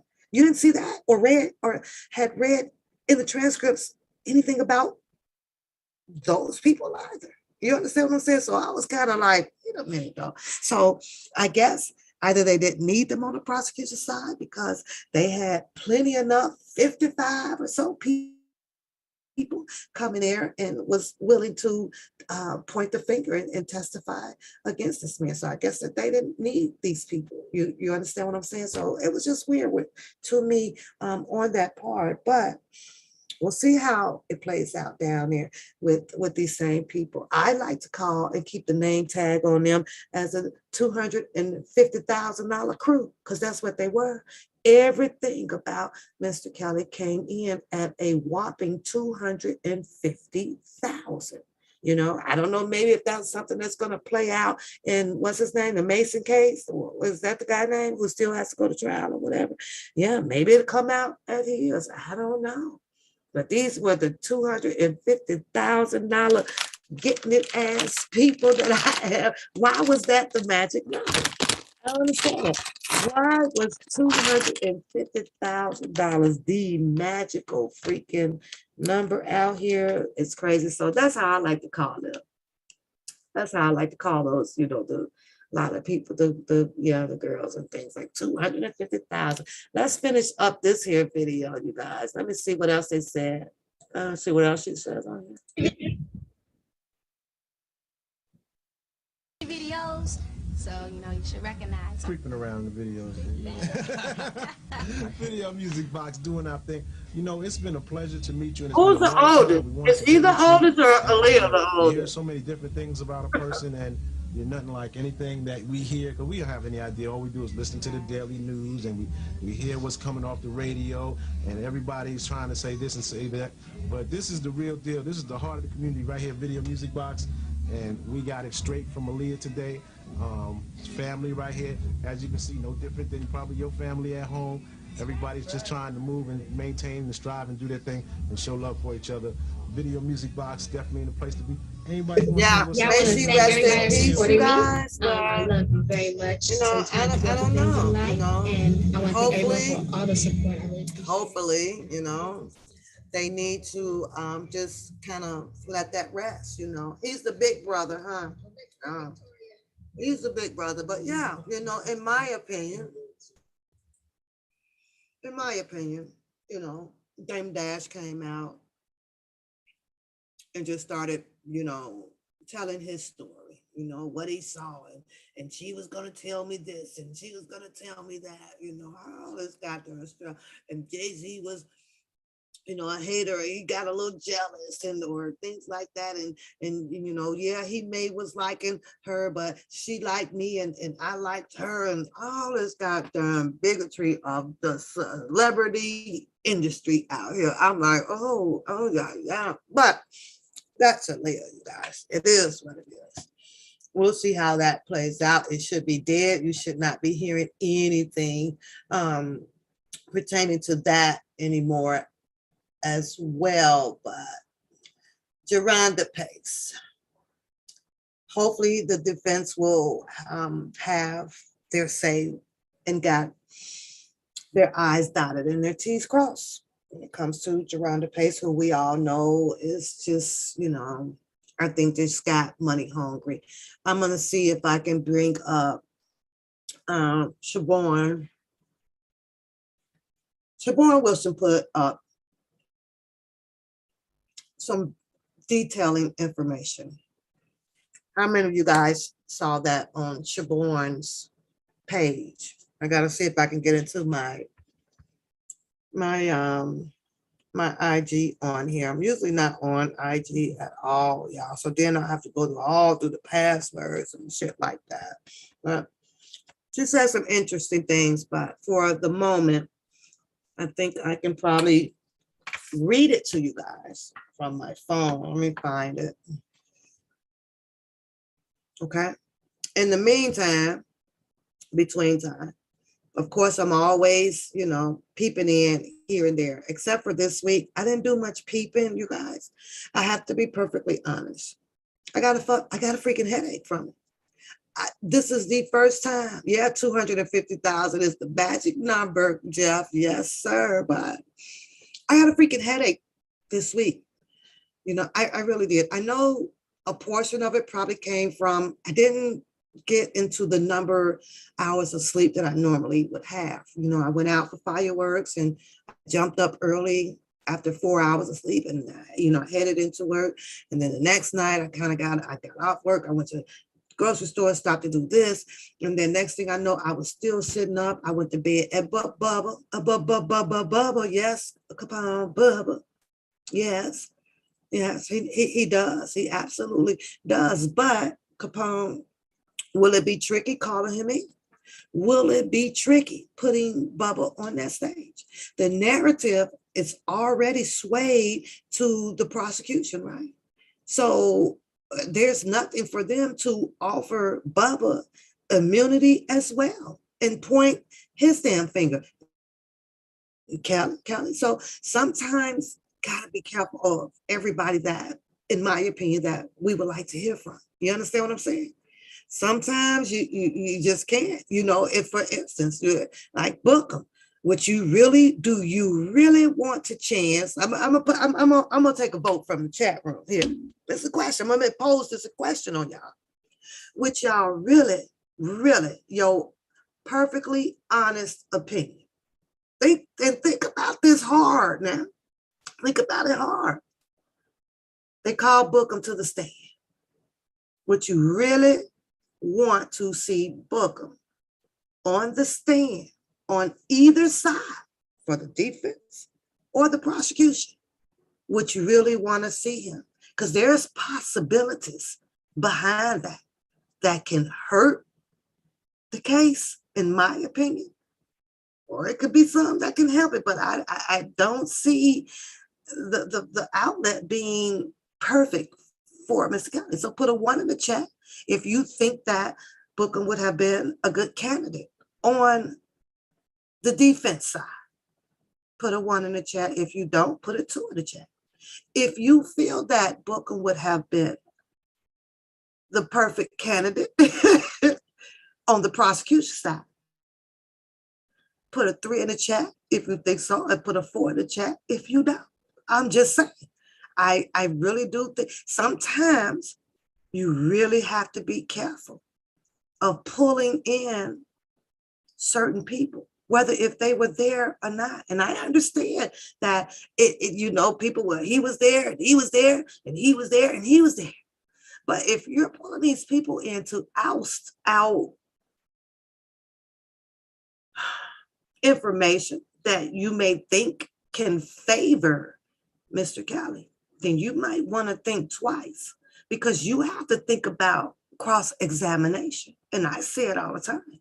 In the same way that these people claim to have dug up or have this type of evidence and or discovery, everything against Mr. Kelly, what makes you think that they not gonna pull up some shit about Bookham or anybody else that comes on that stage, or Will Edie or Keith, or who else is his friends? Name them all.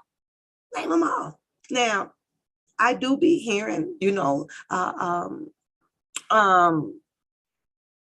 Lily, she says that, she told them that I would be there for defense. And one thing, and who else was it? It was quite a few people, right? They can come in, we can be of defense. She put me a big X in the chat. Lady, you so crazy. What's going on, Pee Wee? What's going on? Miss Brown, what's going on? What's going on, y'all? Love Buggy. But I'm just saying, though, you got to be careful. And one thing that I think that people, as much as we talk about it, well, why did he only have 5 people? Why did he only have 5 people? Well, you don't think that the defense actually done their homework? You don't think that they really question a lot of people? And the first thing that they're questioning, the people that claim that they can be there for Mr. Kelly, is some of their wrongs. We got to find to see, we're going to bring this person in, we can see if this is going to be a great candidate in defense for Mr. Kelly. Well, the defense attorney, as they're listening to you talk, they're also listening to be able to detect your freaking lies. And if they know that you are lying, then why would they put you on stand for the prosecution to bring your freaking lies up where they know that you're going to fold on that stand? Remember, you raises your hand in there. Do you swear to tell the truth, the whole truth, so help you God? And as bad as you want to sit there and really try to tell your truth with a straight face, these prosecution and defense, they know the right questions, they know the right buttons, and once they get on one question and we got you, they gonna ride another similar question right behind it, right behind it, and right behind it, and right behind. Oh yeah. So I don't think, in my opinion, as bad as he wants to be the mentee, and that's my god daddy, and my, all of this, a great candidate to be on this goddamn thing and stop jerking. Go, boy, you go get up out of here. YouTube, can you do something with this goddamn this darn naked HD? Get rid of it, YouTube. Get rid of it. Take care of it. We won't even do that. But I'm just saying, though. So they had to be strategic, about that, So Lily, she told us us her story, you know. Now she's being called out as a handler. She said that, yes, I went to the grocery store. Yes, I made the guy food. Yes, I helped fold up Mr. Kelly's such and XYZ. That's not acceptable to a lot of people out here, and that's a sad thing. She told you what she did. She told you that she took the rides. You know, she was on a Sprinter. She told you that her mother adopted Kelly as the godson, you know, through Church Christ, Lord Savior, all of that stuff. But it's just not acceptable. You know, the people they don't want to hear that good part of it. And that just sucks. It really does. No, they want to paint her there. Well, you can't paint her there saying that she beat anybody, because according to the only person that I heard Lily name come from, I believe, was Azarel. And at that time, Azarel was distraught anyway. Azarel just got turned down for switching out Jocelyn for visitation rights. So you didn't know what was going to fly out of Azarel's mouth. Azarel got highly upset after that, you know, and R. Kelly telling her, well, what do you know? And she came back very fierce to R. Kelly with, well, what do you mean? Well, we talked about this already. What do you mean? Like, you know, like I'm the head BIOTCH in charge. You understand what I'm saying? But you never know what was going to come out of her mouth. So she had started saying those things, you know, and she understand, well, it was Lily. But yeah, at the end, she couldn't give you further details. She didn't give people further details about that. Did Lily do the beating?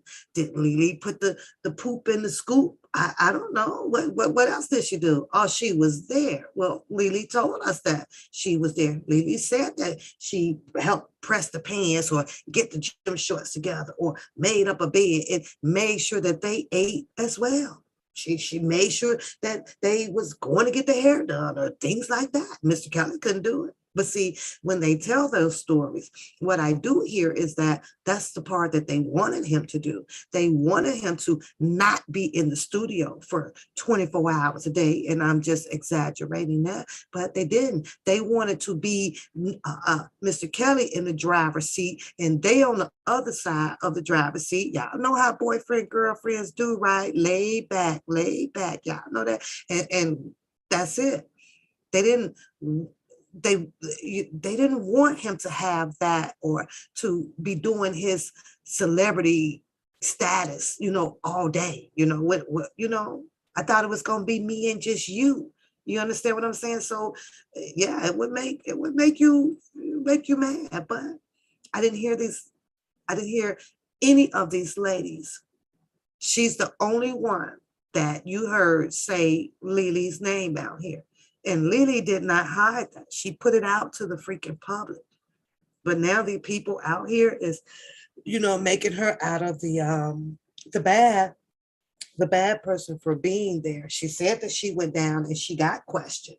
She said that they didn't want to use her. They couldn't use her. One, she battled her health issues. Can't go on stand with the health issues. Look at the other lady. She didn't even show. What did she do? Fall out? Who was that fell out or something that couldn't make it there? Hell, the attorney from Chicago, the $250,000 settling lady, she couldn't make it. She got sick. Becker, she had to bail out because she said find him guilty. Then all of a sudden she's sick. Her mama's sick. Everybody got sick. I don't know, you guys. So it was a lot, but she didn't hide anything. So I don't know what they want. She said that they didn't want to use her. Now the word on the curb out here is, you know, you can expect to probably allegedly see Kip on that stand. Susan Logan, yes, ma'am. They said you could probably, you know, you might see Kip on the stand. Is there anybody else that y'all may be surprised that's gonna pop up on this stand down here in Chicago? They say Sparkle. Why is Sparkle coming back? Ain't she got another album to make or something? Why is Sparkle coming back? Why is it important to have Sparkle back down there? Fine. Bobby's son said, Bobby's son said that. Yeah. So I don't know, you guys. So Chicago, after hearing this attorney with his opinion, I'm leaning with his opinion as far as Chicago being double jeopardy down there. As long as there's no arguments where any discovery has actually, new young girls. If it's the same tape and it's the different tape, I'm sorry, because it's a different position, but the same girl, no go. No go. You ain't finna try to change the story up on the narration of it to make it fit you because you saying it's a different position. No go. Same girl. Same girl. No go. It's gotta go. It's gotta go. No. Acquit again. Acquit again. So, we shall see that part of it, I guess, going on. I don't know what else pretty much, the other argument is everybody else has, if they're planning to come back that I read about, received these alleged settlements. They received these settlements somewhere. What are they finna do? Come back up in there again to say, well, it was him or it was that? Are they going to have open up these NDAs to actually see what was all said about it? Are they going to do that? Well, who knows? You said that lady was going to ring the alarm on all them frauds. We not even talk about your girl, because your girl over there, Shannon, your queen. Ooh, baby, your queen has my whole timeline filled up. In a way, I'm glad though, Shannon, because you know what? She's pushed out all of the other stuff that I do not care to read or hear much about it at all. None. That leads me to my next topic before I get into Ariel, and then I'm going to get the heck up out of here because it's 10:41 and I got to move on with my day tomorrow. So right now, if you are enjoying the chitty chat with us over here, let me see you guys put just at least one heart up in the chat room, so that way I know that I can keep going, or I can leave and we can come back later on. We can come back later on. So let me find my next topic. It was about words and numbers, and this one is quick though. Beauty, what you been up to? What you been up to, sister? How is everything going? I hope everything is well with you. A lot of people probably still not getting my notifications out there, so make sure you guys turn on your notifications. I try not to set. When y'all see them set schedule digest up, that's just me playing around with the system, trying to see. You say tomato, who you throwing a tomato at, Shannon?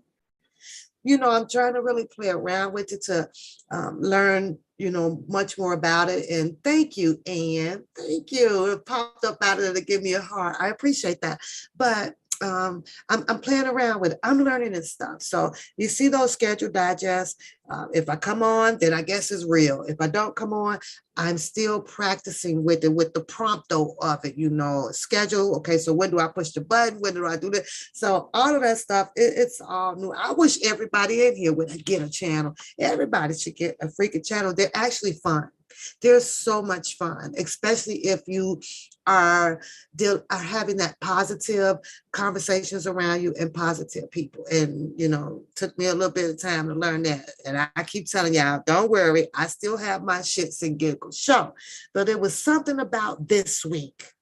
It took that mode out of me. You understand what I'm saying? Because I was watching, I peeped in on a few channels out here. Just a few, as usual, like I do, like you guys do, because we all know that we trying to keep up with the case and the conversations. And that's just the way life is, right? But something came to mind to me, and I was thinking about, this is going to be short, words and numbers. How many of you guys actually know the difference between words and numbers? Why do we use words? Why do we use numbers? Okay, numbers meaning 1, 2, 3, 4, 5, 6, 7, 8, 9. Did you know what, Naked? Naked, get your butt out my damn chat. Get out the chat. Get out the chat. Y'all, we got to just gonna have to just keep pushing time out on him. He's getting his it's telling me to remove it, and I keep removing it, but now I'm yeah. I don't know.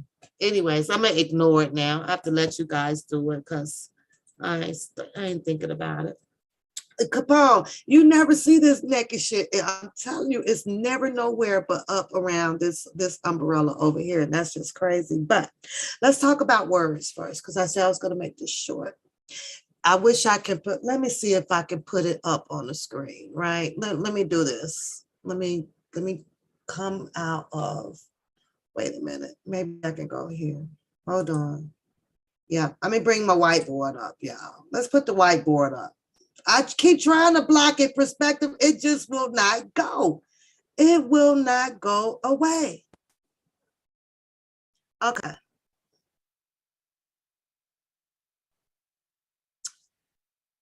Hold on, because I don't.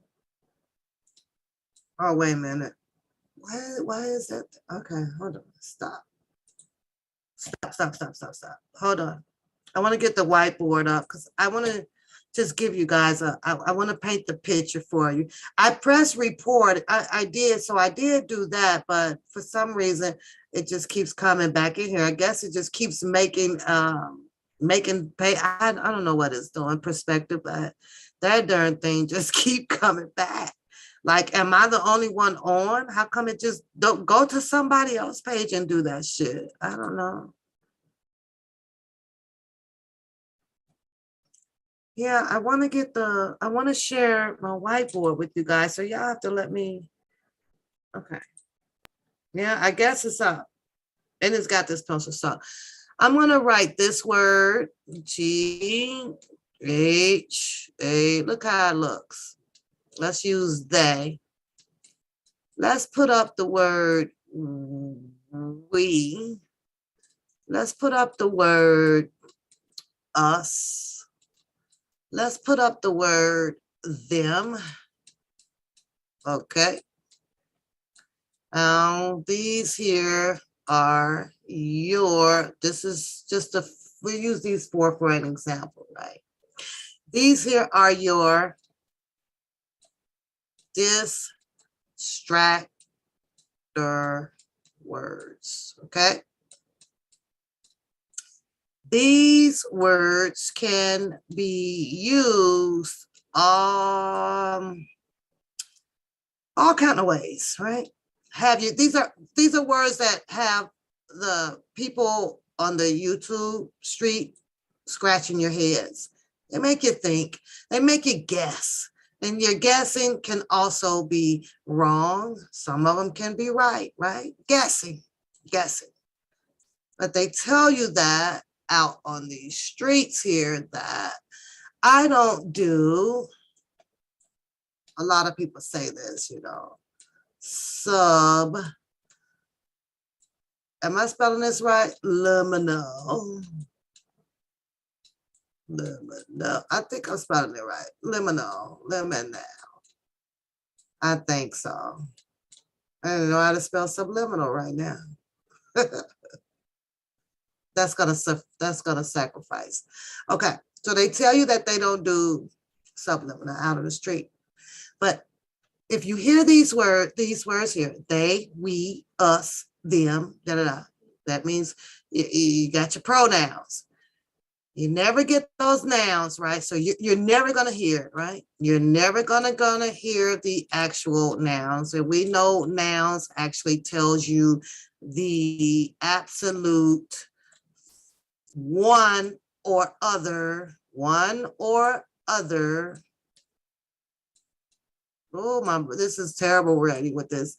Of your 5 W's, which is who, what, when, where, why. These 5 W's, and sometimes, what's the other one? Who, what, when, where, why. It's one more sometimes that you will use that. Will give you who, what, when, where, why.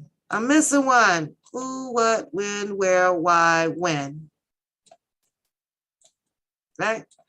You need all of these basically to have a precise,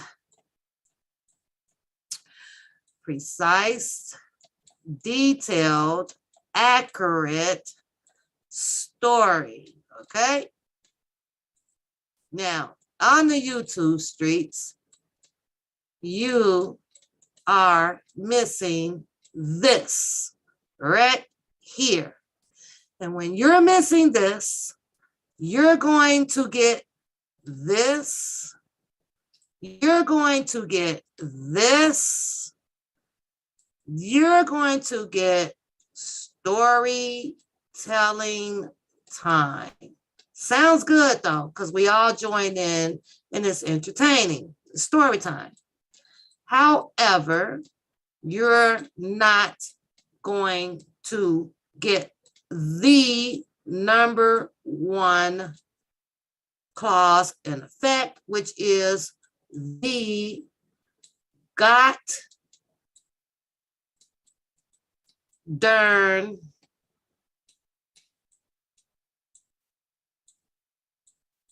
oh, that's terrible right there. The got darn truth. Words sell just like a car, a bus, bread, cereal, milk. Anybody can put a price on it and just sell it to you. If it sounds good, you roll with it, okay? You do. I'll say it again. And you listening to your stories out here. If any one of these or all of them are missing in this great detailing story that they want to tell you, and you don't hear these, somewhere you're getting number 1 here, distraction. They don't give a damn whether if you know it or not, they're going to sell it to you. And then you're going to get this. Subliminal and distractions. They use these words a lot. They, we, us, them. Meaning that you're never going to get the truth. You're just only going to get a story. Now, take Mr. Kelly's trial, for instance. Did they stand up in there and say they did this? Did they say it was them? No, they had to put the names down there in order for this story to be factual, okay? Pretty much. But a lot of people don't like you to say their names and all that stuff, right? Blase, Skippy, XYZ. Now, I don't know how to erase all of this. I got to get a new board. So hold on. We want to get to numbers, okay? Just showing you the difference. How, when it comes to words, you say, can you borrow some? You don't like my scribble scrabble? Hey, I did pretty good with that damn pencil. That's the only pencil that it gave me. I didn't get to select anything, right? But those are words. And we all are smarter than the 5th grade out here. So cut the crap. You know that wordplay can come in all shapes, form, or fashion. It's up to you. It's up to you guys out here. Take it how you want to take it, right? But now let me show you what you cannot do with a number. How the heck do you erase this? Oh no, I don't even know. How the heck? I don't know how to take this off. I'm over here trying to be fancy, can't get the shit off. It doesn't give me an option to erase this off of here. Wait a minute. Let's see. No, it doesn't. I don't have an option to press clear form or nothing. I need a new whiteboard. Okay, well, this is going to be short now. Wait a minute. Hold on. Okay, so this is your wordplay right here. And this is why these stories have been running on and on and on and on and on. However, I know that now I can't get that to work right. Oh my God, what is, okay, screw it. I got to try to get a board, y'all. So I'm hitting clear. It doesn't even give me an option to clear it. It's just a freaking white. It's just a goddamn board. Hold on.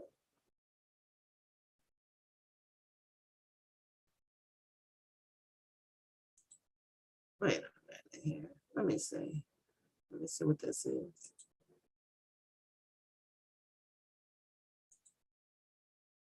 Oh, no, that's not what I want to do. Oh, shit. I gotta take that out. Okay, hold on. I'm on my Zoom. I'm on Zoom, but when I hit the whiteboard, it won't clear. It won't give me a new whiteboard. See? It's just got this. I have no options. Oh, wait a minute. Let me see what this is. Oh, it says add page. Okay, add another page. There we go. And we'll go clicking them buttons down there, Beauty. I don't want to hear they got me clicking buttons. Now, we just demonstrated words, okay? And we know words are powerful. We get that. You can use them all kind of ways out here to do whatever you want to do with it, to either make your story true or make it false. It depends on how you perceive it. Now, with me, I'm hard to buy a lot of jibberjash. It's hard to sell me on. It's very hard to sell me on, especially when I focus in to hear. I'm listening for those 5 W's to have a completed story that may have some facts on it that you, me, and everybody else can go and run and fact check. Now, those are your words, right? So words can be full of shit at the end of the day. At the end of the day, you're not going to get accuracy 100% from words, because of how you can manipulate them. You can use them all kind of ways, right? Never get a right answer to it. You can't. Now, let's go down to numbers, right? Can you say the same thing about numbers? One, you can fact check numbers, right? We also know that with the numbers, you really can't manipulate them. They're going, no, if you're doing math right, no matter what, you shouldn't be screwing it up. For instance, we know that 1 plus 1 equals 2. We know that 24 plus 24 is 48. Ain't no way around it. None at all. None. You can't get away with trying to manipulate or twist a number up to make anybody think differently or guess differently about what you're trying to come up with. It's only going to add up or multiply or divide or subtract or however it's only going to come out one way. It's only going to come out. See, I can take 48 and minus the 24 from this and get exactly what I use to add it up to. But when you up here and you want to use the them, the they, the us, all of that shit and all of that, yeah, them, they, us, yeah, them, they, I'm missing one, them, they, us. all that stuff, right? Them and they, us, you know what I'm saying, right? You will never, never, never, I know Beauty laughing at my chicken scratch, get to the correct answer, solution, whichever way you want to solve, you will never figure it out. Never, never, never. So as I sit out here and I hear all of this yin yangy this and that and this and that, and I watch numerous of people that be agreeing and agreeing and agreeing and agreeing, and I'll be like, well, that was easy to figure out the certain, that was easy as a, if I want to be a detective, not a homicide detective, but like, that was easy. Scratch that one out. You believe fat meat is greasy. Cross that one out. You believe a horse lays chicken eggs. Scratch that one out. Yeah. There's no way to the correct or accurate freaking story at all. None. So that's why I'm not giving you my classes. Hey, that chicken scratch, it worked it well. And I learned how to get a new board up there. Shout out to Pap, y'all. All it takes is people in the chat working with me and got me looking around. I'm like, it's not there, and not giving up on me, at least trying, and not sitting over there laughing at me, because anybody could have been in this seat. Now, I've been doing good too, Shannon. I ain't been pushing many buttons either. So I'm doing actually pretty good on here. Where are we at? 11 o'clock, because I still want to get Ariel up-to-date information on the screen about their progress. And I'm just going to, show you guys a couple of videos that she sent to me, and I give them shout out as well. Hopefully we can get her to come back and they can give us their own update on their progress with the institutions out there, as far as men. I guess I'm not sure if they do women yet, but going into the facility and trying to help those that are in need of eyewear at a very decent, affordable price for people if they are now back out in the public, and trying to help people out with affordable eyeglasses and things like that. So shout out to Ariel and her husband as well with that. But I will be bringing that video up to you guys here in just a second. So all I had to say to that is just stay on your toes with stuff like that. Everybody has a game plan. Everybody has a certain agenda. My agenda over here is to grow on my channel. That's the agenda that I have. My agenda over here is to keep having you guys push the goddamn button, donate when you can to the channel to help me grow over here with support. My agenda over here is to allow people to have a platform when I do drop a link to come on and you want to discuss some things and open up a topic. I'm for that. My agenda over here is as well to bring you guys the shits and giggles of what I see around on the YouTube street and choose to talk about it. Yeah.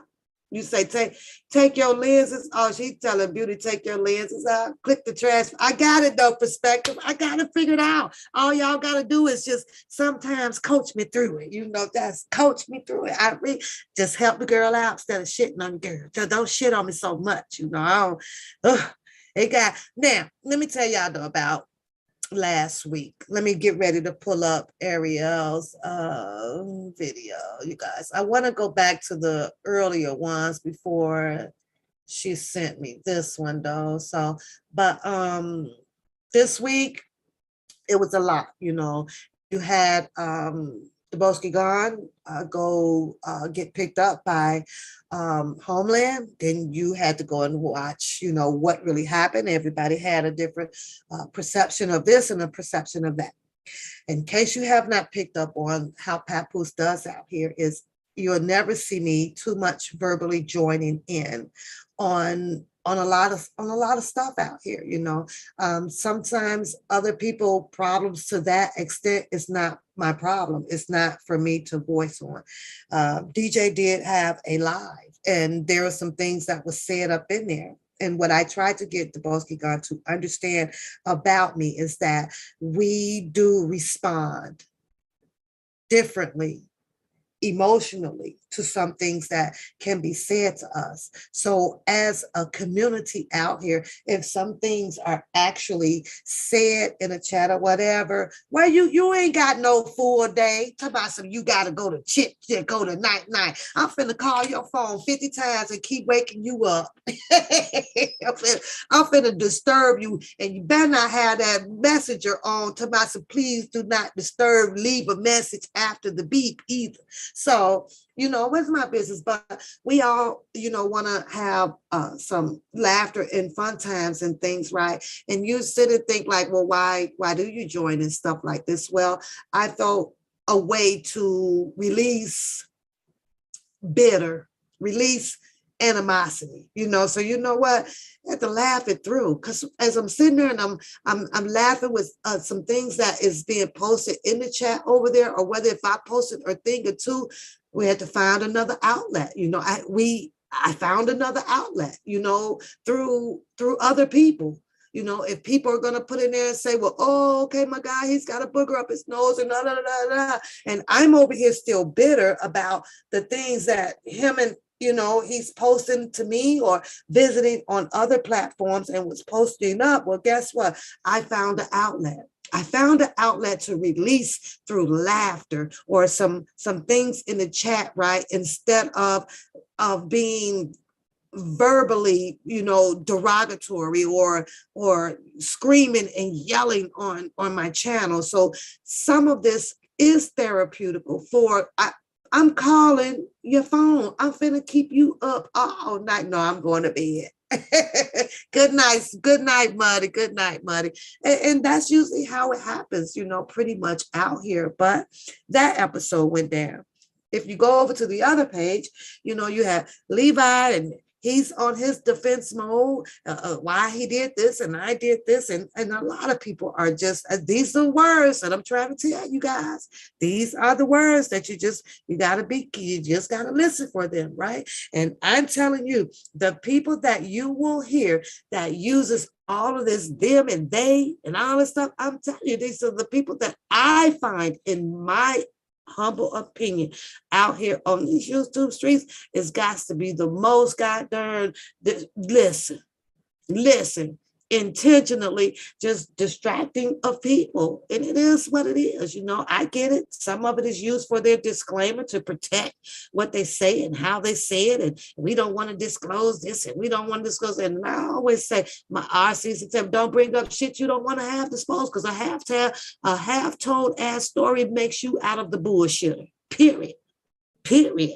And you know, so, you know, then that happened, and then you got all of this. And then another thing, you know, I watched with the Bookham, right, in his defense, or I think he had a guest on the show. I think it was Brooks' husband or something like that, his CEO husband, right? And his CEO husband got a little bit passionate about things of nature with the children being put up, right? And the children this and the children that, and you know, he can't respect that, he can't do this. And I'm sitting here saying, well, I guess he must have missed that episode when I don't attack Bookham on anything personal to that level at all. You know, that little their gas station job, hell, I wish he'd have kept the damn job. I found it funny. Keep your damn job. Don't worry about it. I don't care about that, or things like that, at all. But whatever it is, and whatever that I had chose to do over here, to not be on the level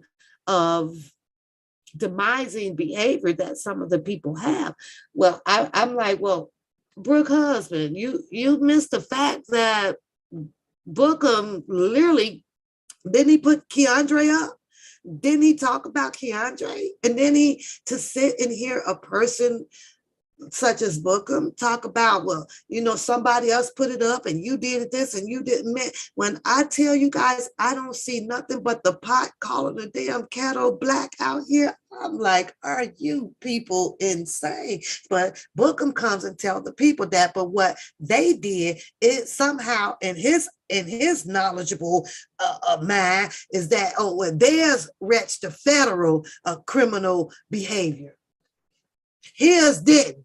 Now, wait, what the hell? Because they did X, Y, and Z to something of a picture of his child.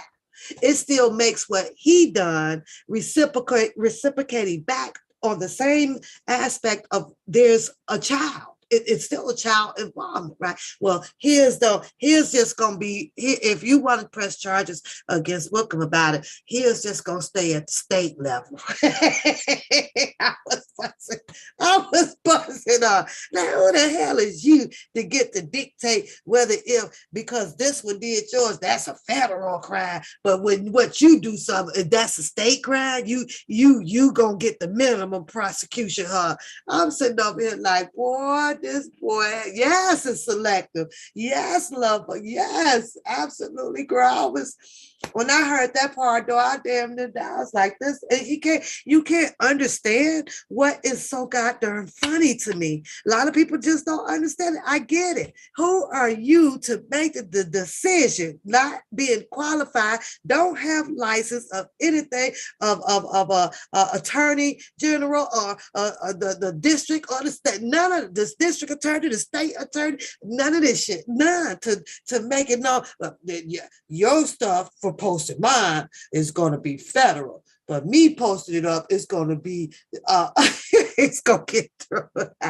You say you got a book, it's going to be, it's the girl, hurry up and write the book, baby. I want to read the tomfoolery and turbulence of the blk-tube street shenanigans. She says, so please support the sister for $99.99. Shout out for the cat. I think it was the Cash App. Shout out for the Cash App. I appreciate that. Now, let me get into Ariel so we can get up out of here, you guys. It's going to be really quick, so don't go nowhere. Don't you move. Don't you move. Oh,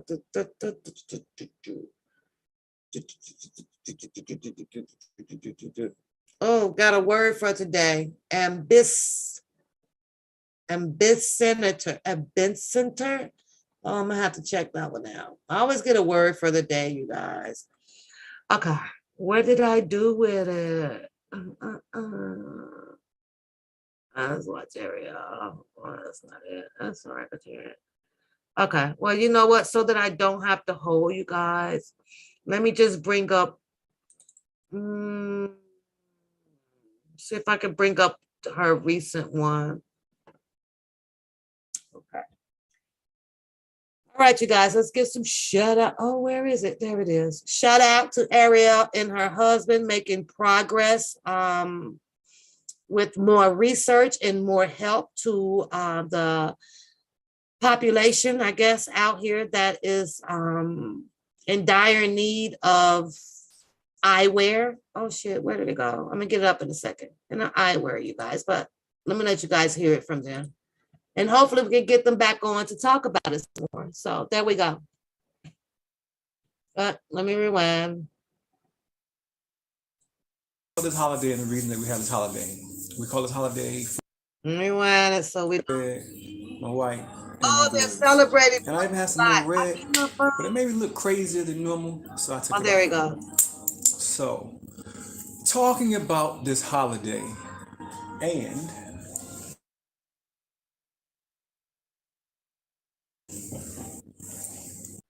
sorry about that. Talking about this holiday and the reason that we have this holiday. We call this holiday 4th of July, Independence Day. And it's called Independence Day because this country fought for the right to have independence, meaning people had the right to be happy, to have the right to just have the ability to just be. And just a couple of things that I'm not sure if everyone's considering on this particular holiday. In particular, I like to bring to attention the treatment of what we're calling prisoners, convicts that are in prisons or jails.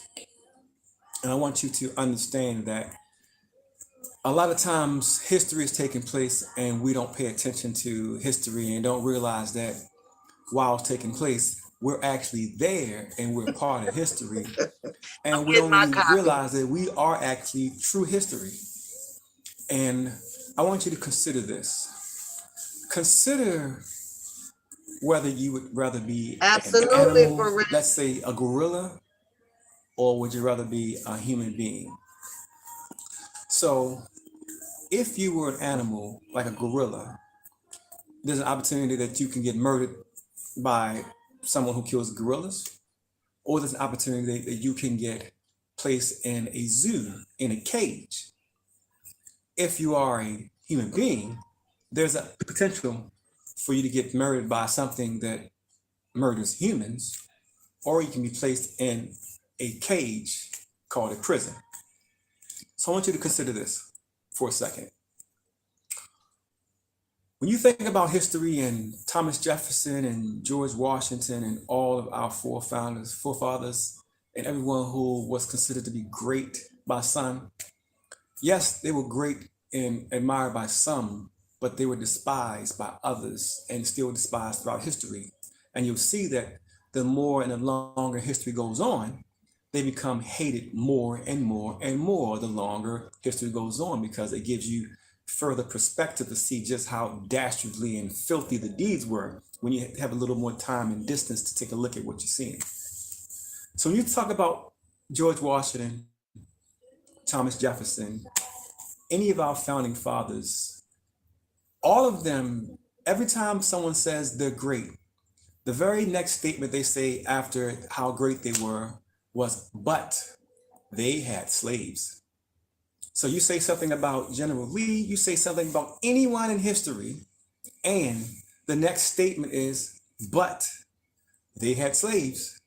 It's like Mark McGwire and Barry Bonds breaking a 70 home run record, but they were using performance enhancers, allegedly. I'm simply saying the asterisk.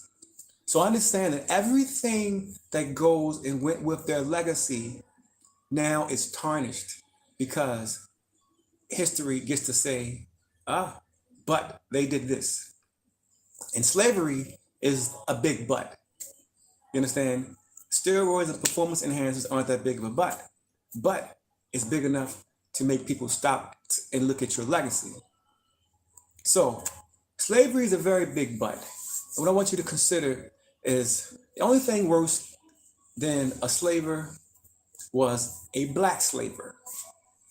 A black slaver was worse than dirt, because the thought of a person who considered himself black to enslave a black person was lowest of the low. I mean, the Uncle Toms. I mean, the Unc West. You know what I mean? The Uncle Toms, the Unc Cool West of the world, the lowest of the low.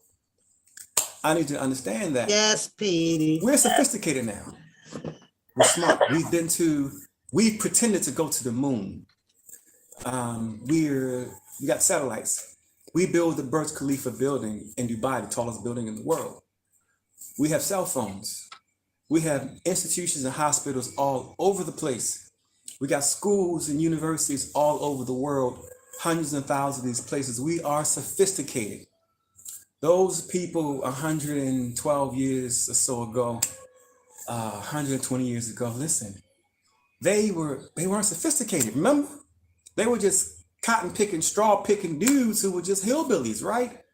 So understand, they weren't sophisticated. So history had a way of being able to say that, oh, wow, look at these guys. These are just a bunch of buffoons, a bunch of oafs who weren't sophisticated. True, very true. But we are sophisticated. We took somebody to the fake, we put somebody in the moon, right? We can fly. We got cell phones, we got TVs. So what I want to say to you is this. Everything that you are proud of in your life, every single thing that you are proud of in your life, is going to be tarnished. So if you're proud of having the most jumpers or making the most money or having the biggest house or the nicest car, history's going to look at you as not so awesome because of this one fact. You are watching slavery, something worse than slavery. So let's consider prisoners for a second. You know, forget that this is the day of independence. Let's do the opposite. And the opposite of independence is prison, jail, right? I want you to consider this for a second. Everyone knows, it's not a guess or a thought. Everyone knows 100% that the food in prison is terrible. It's not a question. We know this. Everyone knows that prisons are filthy and they smell. We know this. Everyone knows that prisoners are majority Black and brown people in America. We know this. Everyone knows that the police are barbarians. We know this. Everyone knows that the judges are crooked. We know this. Everyone knows that the attorneys are corrupt. So we are all watching a system that we know all of the players and actors on every level is corrupt. We know this. It is not a guess. We know this is the case. We know. And if we act like we don't know, you are a piece of shit. You know it. We all know it. So the fact that we all know it and allow it to take place, they're going to say the same thing about George Washington and Thomas Jefferson about you. And let me tell you how this works, since the devil only got one trick in this confusion. Because you sat by and watched prisoner abuse right now, your children are going to have to defend your position, and they didn't do a damn thing. Does that sound familiar? White people, y'all been defending a position for your ancestors for the past 100 years, white people, but you didn't do it. Your ancestors watched, but you're still dealing with the curse of what your ancestors did. So what I'm simply saying is this: it don't just erase with the past, it stays. There's no such thing as the past. We're still dealing with it right now. So what I'm saying is this: your children and grandchildren are gonna have to defend why you stood by and said nothing to slavery. Because prison is worse than slavery. Being a prisoner is worse than being a guerrilla. And let me explain to you. Laura Brown, my attorney, Chris Dybacker, my attorney. I do these special things in special ways because these will be watched and they will be remembered. They will be remembered. And God saw the whole thing. So what you try to do against humanity will not work. I do this for a reason. So also understand this. If you're fine putting a person in a cage, and that's what you find is cool, and you're fine putting a gorilla in a cage, I want you to consider this for a second. Certain things are considered inhumane, like to not give a gorilla water. If you chose to not give a gorilla water and didn't give it water, that's considered inhumane. If you did not give a gorilla in a zoo medical care, that's considered inhumane. If you chop off the foot of a gorilla in a zoo, that's considered inhumane, right? But I want you to consider something. If you are a gorilla in a zoo, or if you are a lion in a zoo, they try to make the environment conducive to where you was from. So I'm gonna tell you what gorillas and lions get. Gorillas get fresh fruit, they get fresh water, they get fresh air, and they get sun. So I want you to understand, you people out there having a good time on 4th of July while there's people in cages right now. You are saying that it is okay to treat a human being and put a human being in a cage and treat him worse than that gorilla. I'm saying this 100%. Even if you're Barry Sims of WBAL TV or Benjamin Crump of Ooga Booga, I'm a Booger Wolf Association, it don't matter. You don't deserve to be placed in a cage. You understand, if you're a lion, then you have a cage and they will give you fresh meat. They will kill something that day and give that lion fresh meat, fresh water, fresh air, and the sun. As a prisoner, you do not get fresh, clean water, fresh air, the sun, or fresh food. So while all of you are so proud of your achievements and everything you've achieved in your life, I want you to understand that because you sat by and are sitting by and are hypocrites talking about independence when you know there's a system in place that is justly unfair from the beginning to the end, you know it's not right. I want you to realize that every single thing you're doing, in this case, not doing, is being watched. And everything that you are proud of, people are going to be able to say one thing. Yeah, I understand that they donated $1 million to the homeless organization, but they watch the prisoners.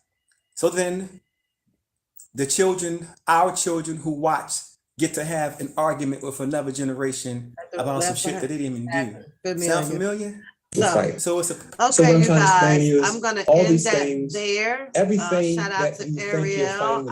I forgot her husband's name, so I got to get her husband's name again because I like to give him shout out too, as well as he continues his journey with his presentations and keeping us, updated on their progress for helping out a lot of prisoners, I assume, with eyewear, affordable eyewear as well, probably for the public as well. You guys, he's found some, with the new study, he found a new way of developing what would work for you with at a cheap price. I think they were doing like what, 20 or something, or $30 per glasses. So he's done all of that development and he's out here on his journey to make it have some stance and substance to it, okay? And to help your prison, your inmates going on probably around America or outside of America. I don't know.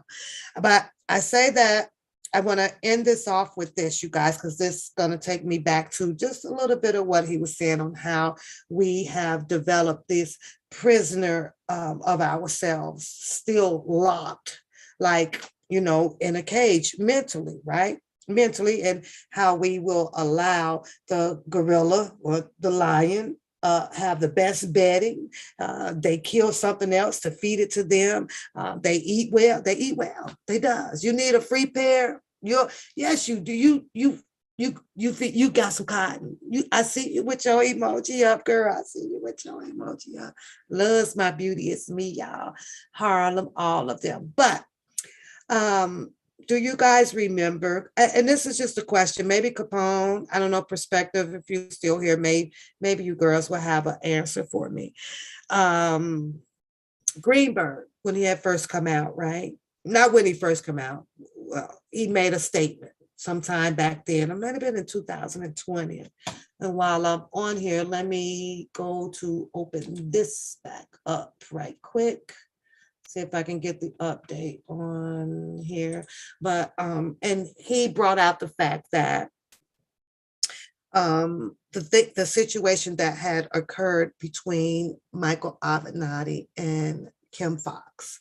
He brought out the fact that Michael Avenatti had went to meet Kim Foxx somewhere out near O'Hare in Illinois, right? And they did some exchanging of documents or videotapings allegedly and all of this stuff, right? But he called her name out, right? He called her name out. So now I'm thinking to myself, I'm like, well, okay, that's good. Where are you going to go with this now?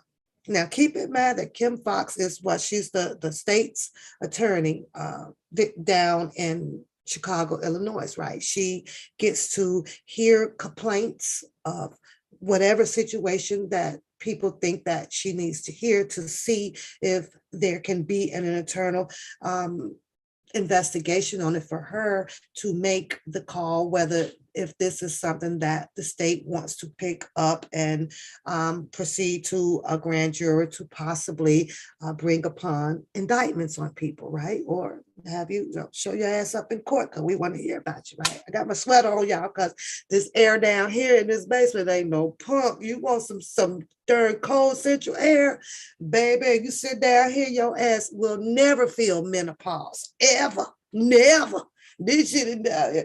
And the vents are closed. I have it closed, but shit, it's like sitting in the sub-zero down here. So I have to put my sweater on. Sometimes I'll be clicking this heater on too, y'all. Like I get a little heat right here, but the menopause don't exist if you come sit your ass down here. You gonna freeze your ass off. But I guess my question is because this is why I have this question.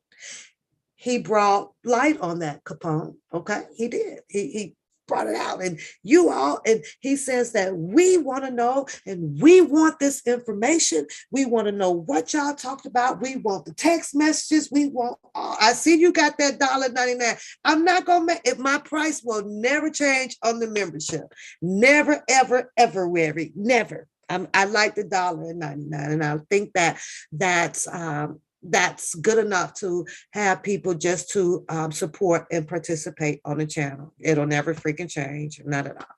So you don't have to worry about that. And now the crazy thing, it won't let me take it down though, Beauty. I can't take it down to $1.50. I can't take it down to $1. It won't let me. Everything, it starts off at the $1.99. So, but here's the thing, we're gonna talk about that because PAP don't get paid. PAP don't make over $100. And when you make less than $100, all of the money, it just sits there, and YouTube, I believe, take its portion out of it for the month, but you do not receive anything until your account has actually hit. It's got to be at 101 for them to even send you anything. So I have not, in the last 3-4 months, maybe 3. I think the last time that I did receive, I think it was like 126 or something like that. That might have been somewhere around January, February. You say I can't either. You say I can't afford the extra period. I can't stay. You're so silly. So rest assured, until there is a little bit more support here and on the channel, you guys they don't send me a dime. It has to be over $100. Okay. Even with the membership fees, I don't see any of that because it's tallied in with the whole payout algorithm thing. So it just sits there. And that's just, I guess that's just one of their rules, and it's okay. I'm okay with that, whatever. It's just, I like the fact that you guys are still obtaining the memberships. That just shows, that it makes me happy. I'm like, well, okay. I know I talk a lot, and I could talk my ass off too, y'all. But this goes back to Greenberg, because he did his part on that, right? I don't know if they ever he was able to retrieve their text messages and all of the things that they were having the private conversations about. I have to go back in and look, right? But I'm not sure. So, but I say that to say this. Everybody that is somebody that had a say-so out here about the way Judge Donnelly ran her courtroom, and this is not due process and right? And she's going up against, not going up against, she has very, very powerful attorneys, right? Okay, let's do that. See, when you click on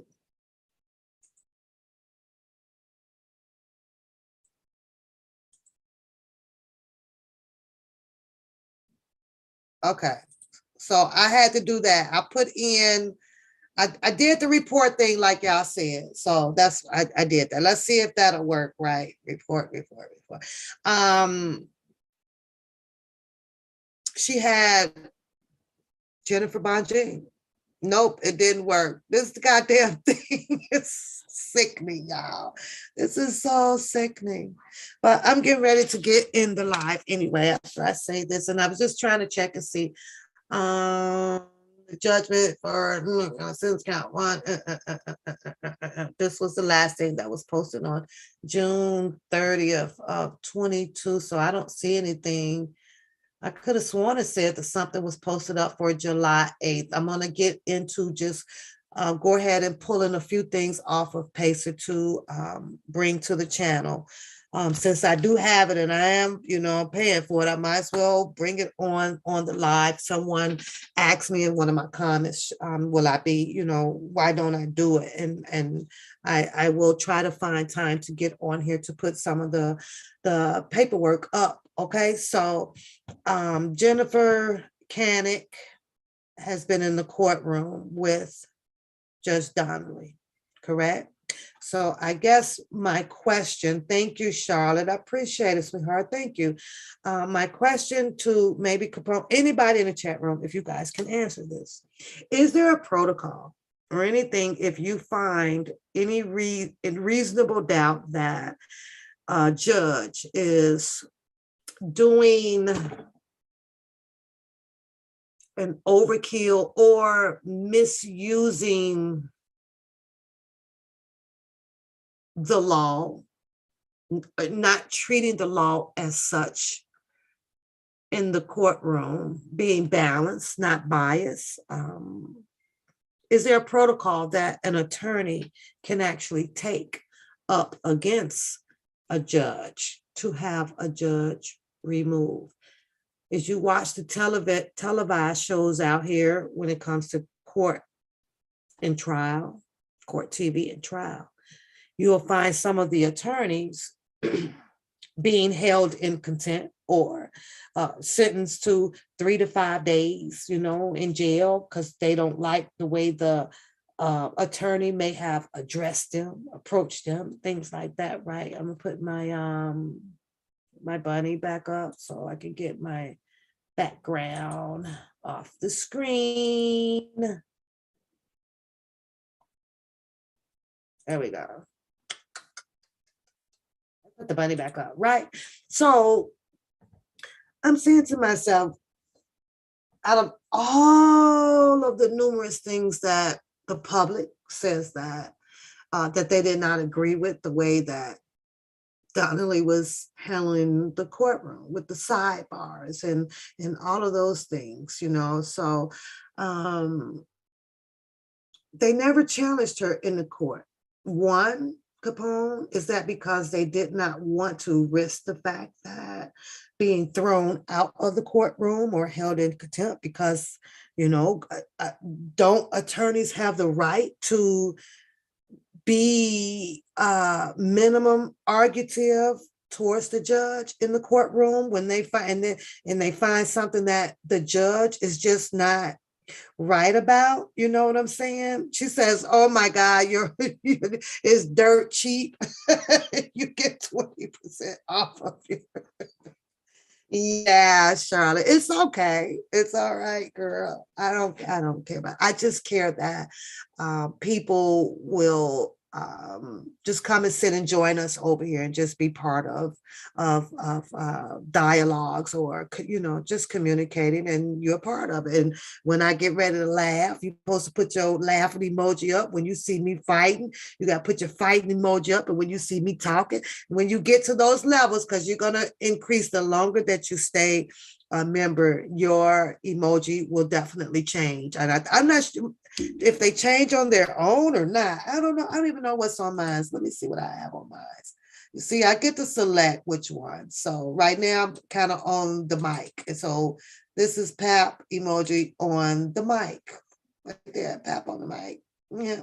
And you got your binoculars. I must be on the level of the binoculars where I can see everything. I'm looking, Charlotte. I'm looking. I'm in the bushes with y'all. So they represent a different character of me when I do come on, and I appreciate, when I am in certain modes. When I'm in certain modes, girl, drop that emoji out there. Drop that emoji out there. You should be able to pick up on which mode that I'm in. So I was just wondering, though, Capone, I was just wondering, you say a complaint can be made. And we all know that it's obvious that the judge is much higher than the attorneys. I get that, right? But what is there? I really want to know, is there an accurate process to say, you know what? At the beginning, hey, Kimberly, at the beginning, Kimberly, you got to get your membership, girl. Get your membership. It's membership night. At the beginning, though, Capone, right? When everybody is detecting that something isn't right about the trial, right? At that point there, I could not understand, like, okay, the majority overrules, right? If you got Greenberg, he's down there screaming about some things that Kim Fox and Michael Albany has done. At least he did call them out. He with an attempt, he tried to call them out.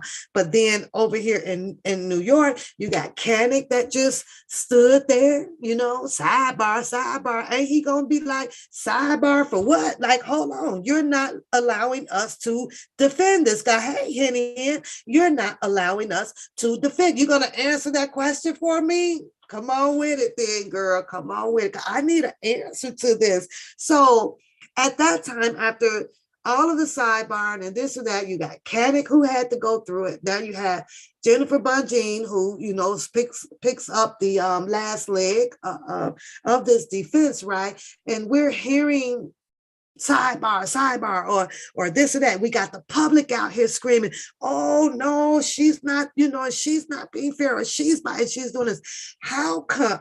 This is my question, because this just didn't happen now. This happened when what's that girl name? Becker was in there, and Kanek was in there, right? Nobody is going to be like, you know what? We need to group together or something, because this judge right now probably should not be trying this case. Yes, it's monthly, $199 a month. $199 supports the channel, but you know what I'm saying? Because the majority would overrule. So had like these attorneys, put in like some paperwork, like, you know what? Is there a correct protocol to put in to say, you know what, we have to have this judge removed from this case? It couldn't have been done from the beginning. We got a motion to put in. All right. We want to motion you up off of this damn case. And if you have more than 3 complaints and everybody's complaining about it or whatever, and I get the fact that, she was put in position by Obama or this or that, it doesn't matter because you put in this position. If the majority would have voted that nope, then couldn't she have? My question is, couldn't she have been removed based off the fact that you have a bunch of attorneys who also has to stand with the bar ethical code, right? But you also have the judge who has to uphold her. Look at Nisha. Go ahead, y'all, with the members. Y'all got me blushing. I'm glad I'm behind this damn bunny. I'm glad I'm behind. Naked, get your behind up out my damn chat room, sitting there pressing the damn thumb. Girl, he got it.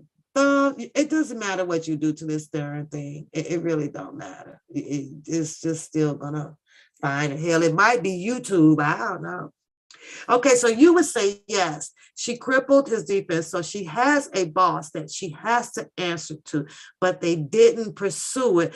But Capone, that would have been the first. I mean, coming from, I think after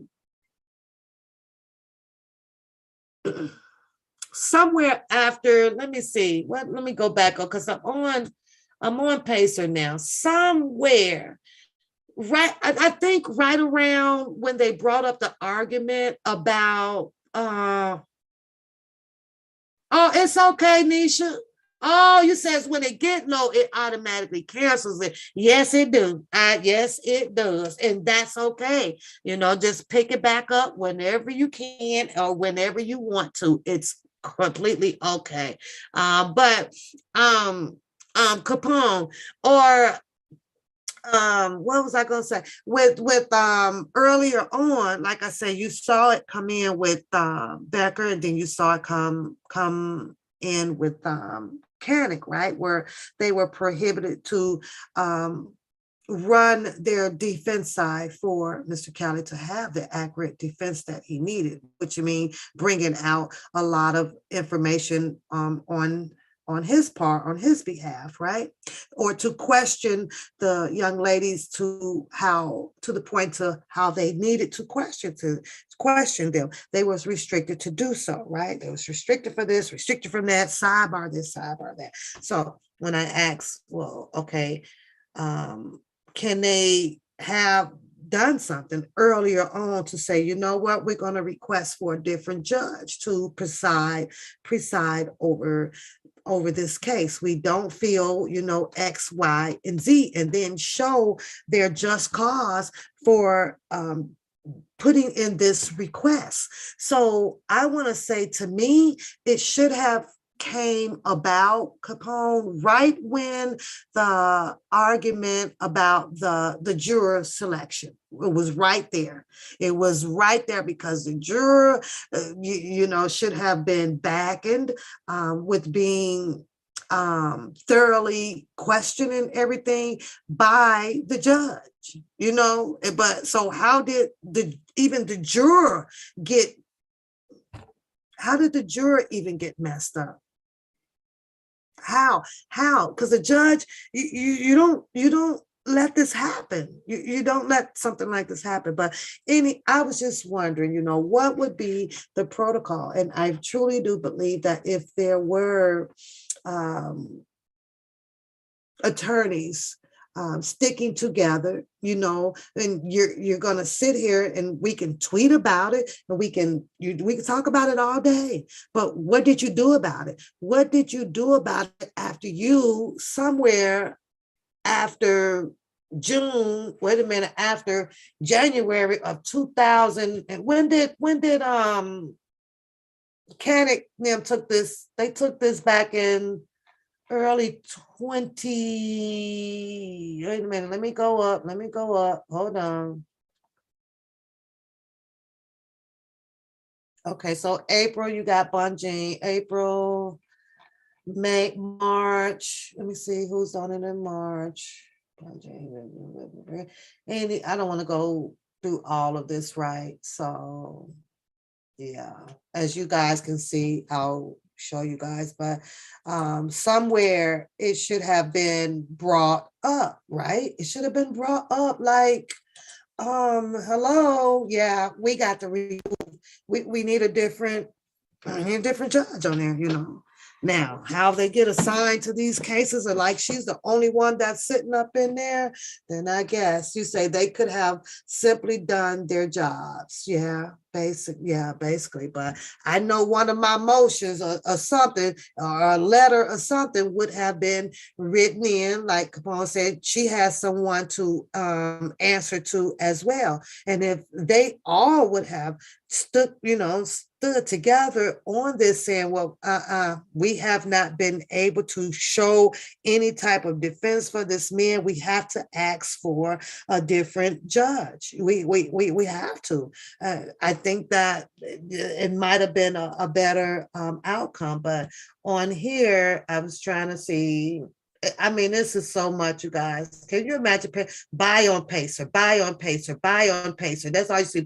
Now, these here you can download, and go into the PDF for this March 273, the motion for his acquittal with Gettys Elizabeth. It just goes on. So don't sit over here thinking that like I tell you guys all the time, it's there. I can go on and click on just like everybody else, open it up, read it, buy it, or this one here says sealed, and it goes on. The last thing that was posted here is June 30th. That's the last thing that I have, unless there's some, yeah. And this is a judgment as to Mr. Kelly. You want to download it, you can download it for free. It's there, main document, blah, blah, blah. And that's just how PESA works, you guys. So I can go all the way back if there's something of a question, but it's just very, very time consuming. It is so time consuming. But this one, what is it? The defendant is sentenced to 360 months on one count, 10 years on counts 2, 6, and 8, 20 years on counts 3, 4, 5, 7, and 9. All of the counts to run concurrently. 5 years supervised release. They want $900 in special assessment, $100,000 fine ordered by Judge Donnelly here on June 30th, 22, entered on June 30, 22. Now, I guess my question is, because this is the Chicago case number, right? Is this stuff here is still feeding from 119-00 to 86. So I want to make sure that I'm not reading. I want to read if there's anything coming in from Chicago, but hopefully I have it on the right. Oh, see, no, it's still showing me New York. So I have to switch this over to get to my Chicago information, which I will do tomorrow, so I can be on top, unless they're combining things in here from Chicago, which I highly doubt. October 29th. Yeah, you were okay. So Bunjin came in on October 29th, 2021. Notice of attorney appearance for defendant.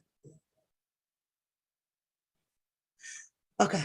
Anyways, that's that. I will find more time to be scrounging around on there. You say you think he came in July. How do we know that was even a legitimate? We don't. It was sequestered and all, so we don't. We don't. We do. You say we didn't know. We did not hear from one juror. They was gagged, I guess.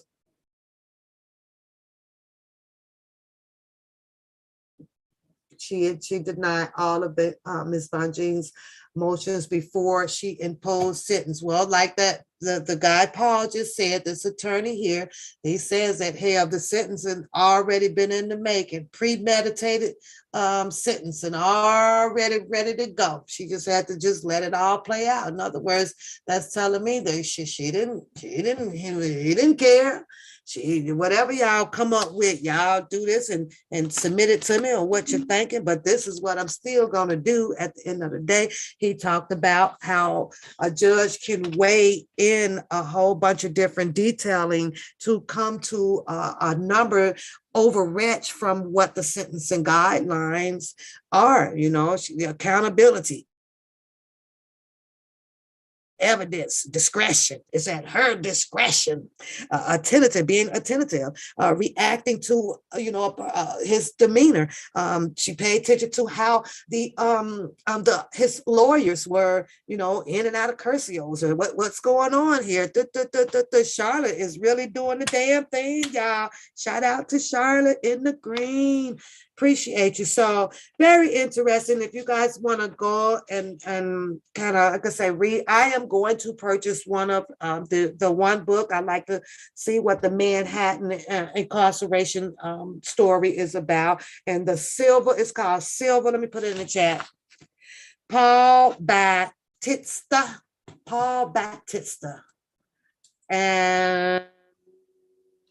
one of his books for recommendation to read if you are interested in it, which I'm going to see if I can get it to upload to my Kindle. Is the not that I am that darn interested into law. Law is something good to know, but I'm like a person like I ain't usually in trouble. I do a little speeding here and there. I can fight a speeding ticket, but I guess you should know some things about, your rights within the law. So, but if you guys want to check it out, I'm gonna see what Amazon is charging for that. Thank you, Nicole. Okay, Nicole. In case y'all don't remember, I was telling Nicole in CEO chat, she is the number one mod over there for Black CEO, and always welcome me in with into the chat to sit and enjoy and opinionate or whatever the case may be, right? And K Nicole, I got the first horn. Y'all remember that? The what the hell you call that thing, Nicole? The bullhorn, right? And I was telling her, I'll always have it. I'll always treasure it. I did use it. And sometimes out back when the kids are out there playing, I still go and be pressing that loud as horn to scare the hell out of them. And I will always remember K Nicole for that horn, because she called up, right? We got in touch. It's like, well, I have a horn. I'm gonna send it. And she did, you guys. And it came right here, boxed up. We loaded it up and went on down there. And yeah, I used it. So I thank her for that. She came through on that. We ended up getting did we get some masks? We got a bunch of stuff that had came in, Yes, you got it, girl. Thank you, Charlotte. Now, you stuck with me, right? You stuck with me with my shits and giggles and my laugh, and all of that over here. You're going to have to visit now. Make sure you be a part of the show. One day, soon enough, hopefully we will grow to a panel of discussions over here, you guys, so it's whatever.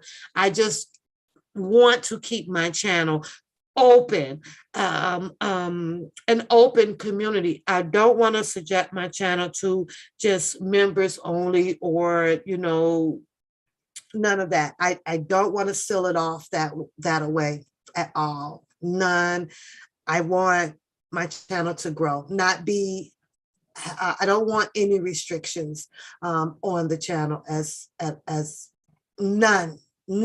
I don't. I can't find diversity in such. So you never know. I might want to come on and talk about Kool-Aid mixture. I might be able to attract people that wants to talk about Kool-Aid mixture or something like that. So come as you want, go as you want. Enjoy the channel, you guys, and have fun over here. Have some fun over here. But you know what?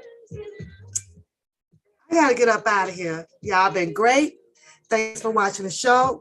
Shout out to all of the material that I used to the people that did the development of those materials that we use for educational purpose only over here. And y'all stay tuned for probably Funky Friday. We ain't did that in a while. I got a bunch of stuff written down for the whole week, but a lot of stuff that I was hearing just gave me an absolutely headache. So I knew that was a sign for me to be like, fall back for a minute, go get your peace back.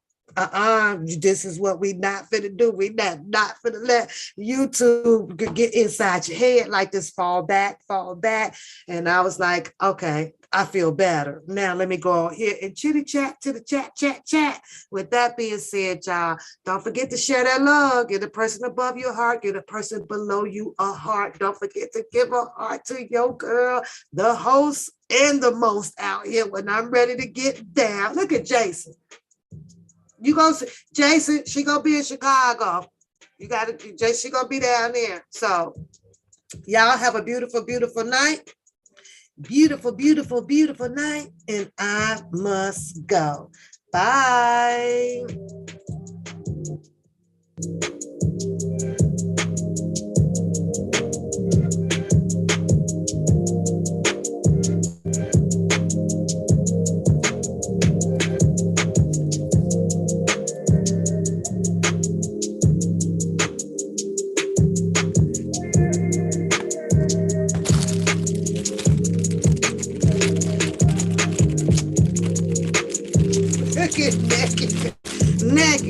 Naked. You just had to put one more last goddamn text in my chat, didn't you? Well, I tell you.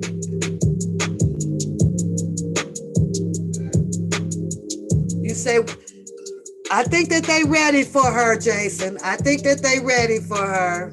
I'm pretty sure.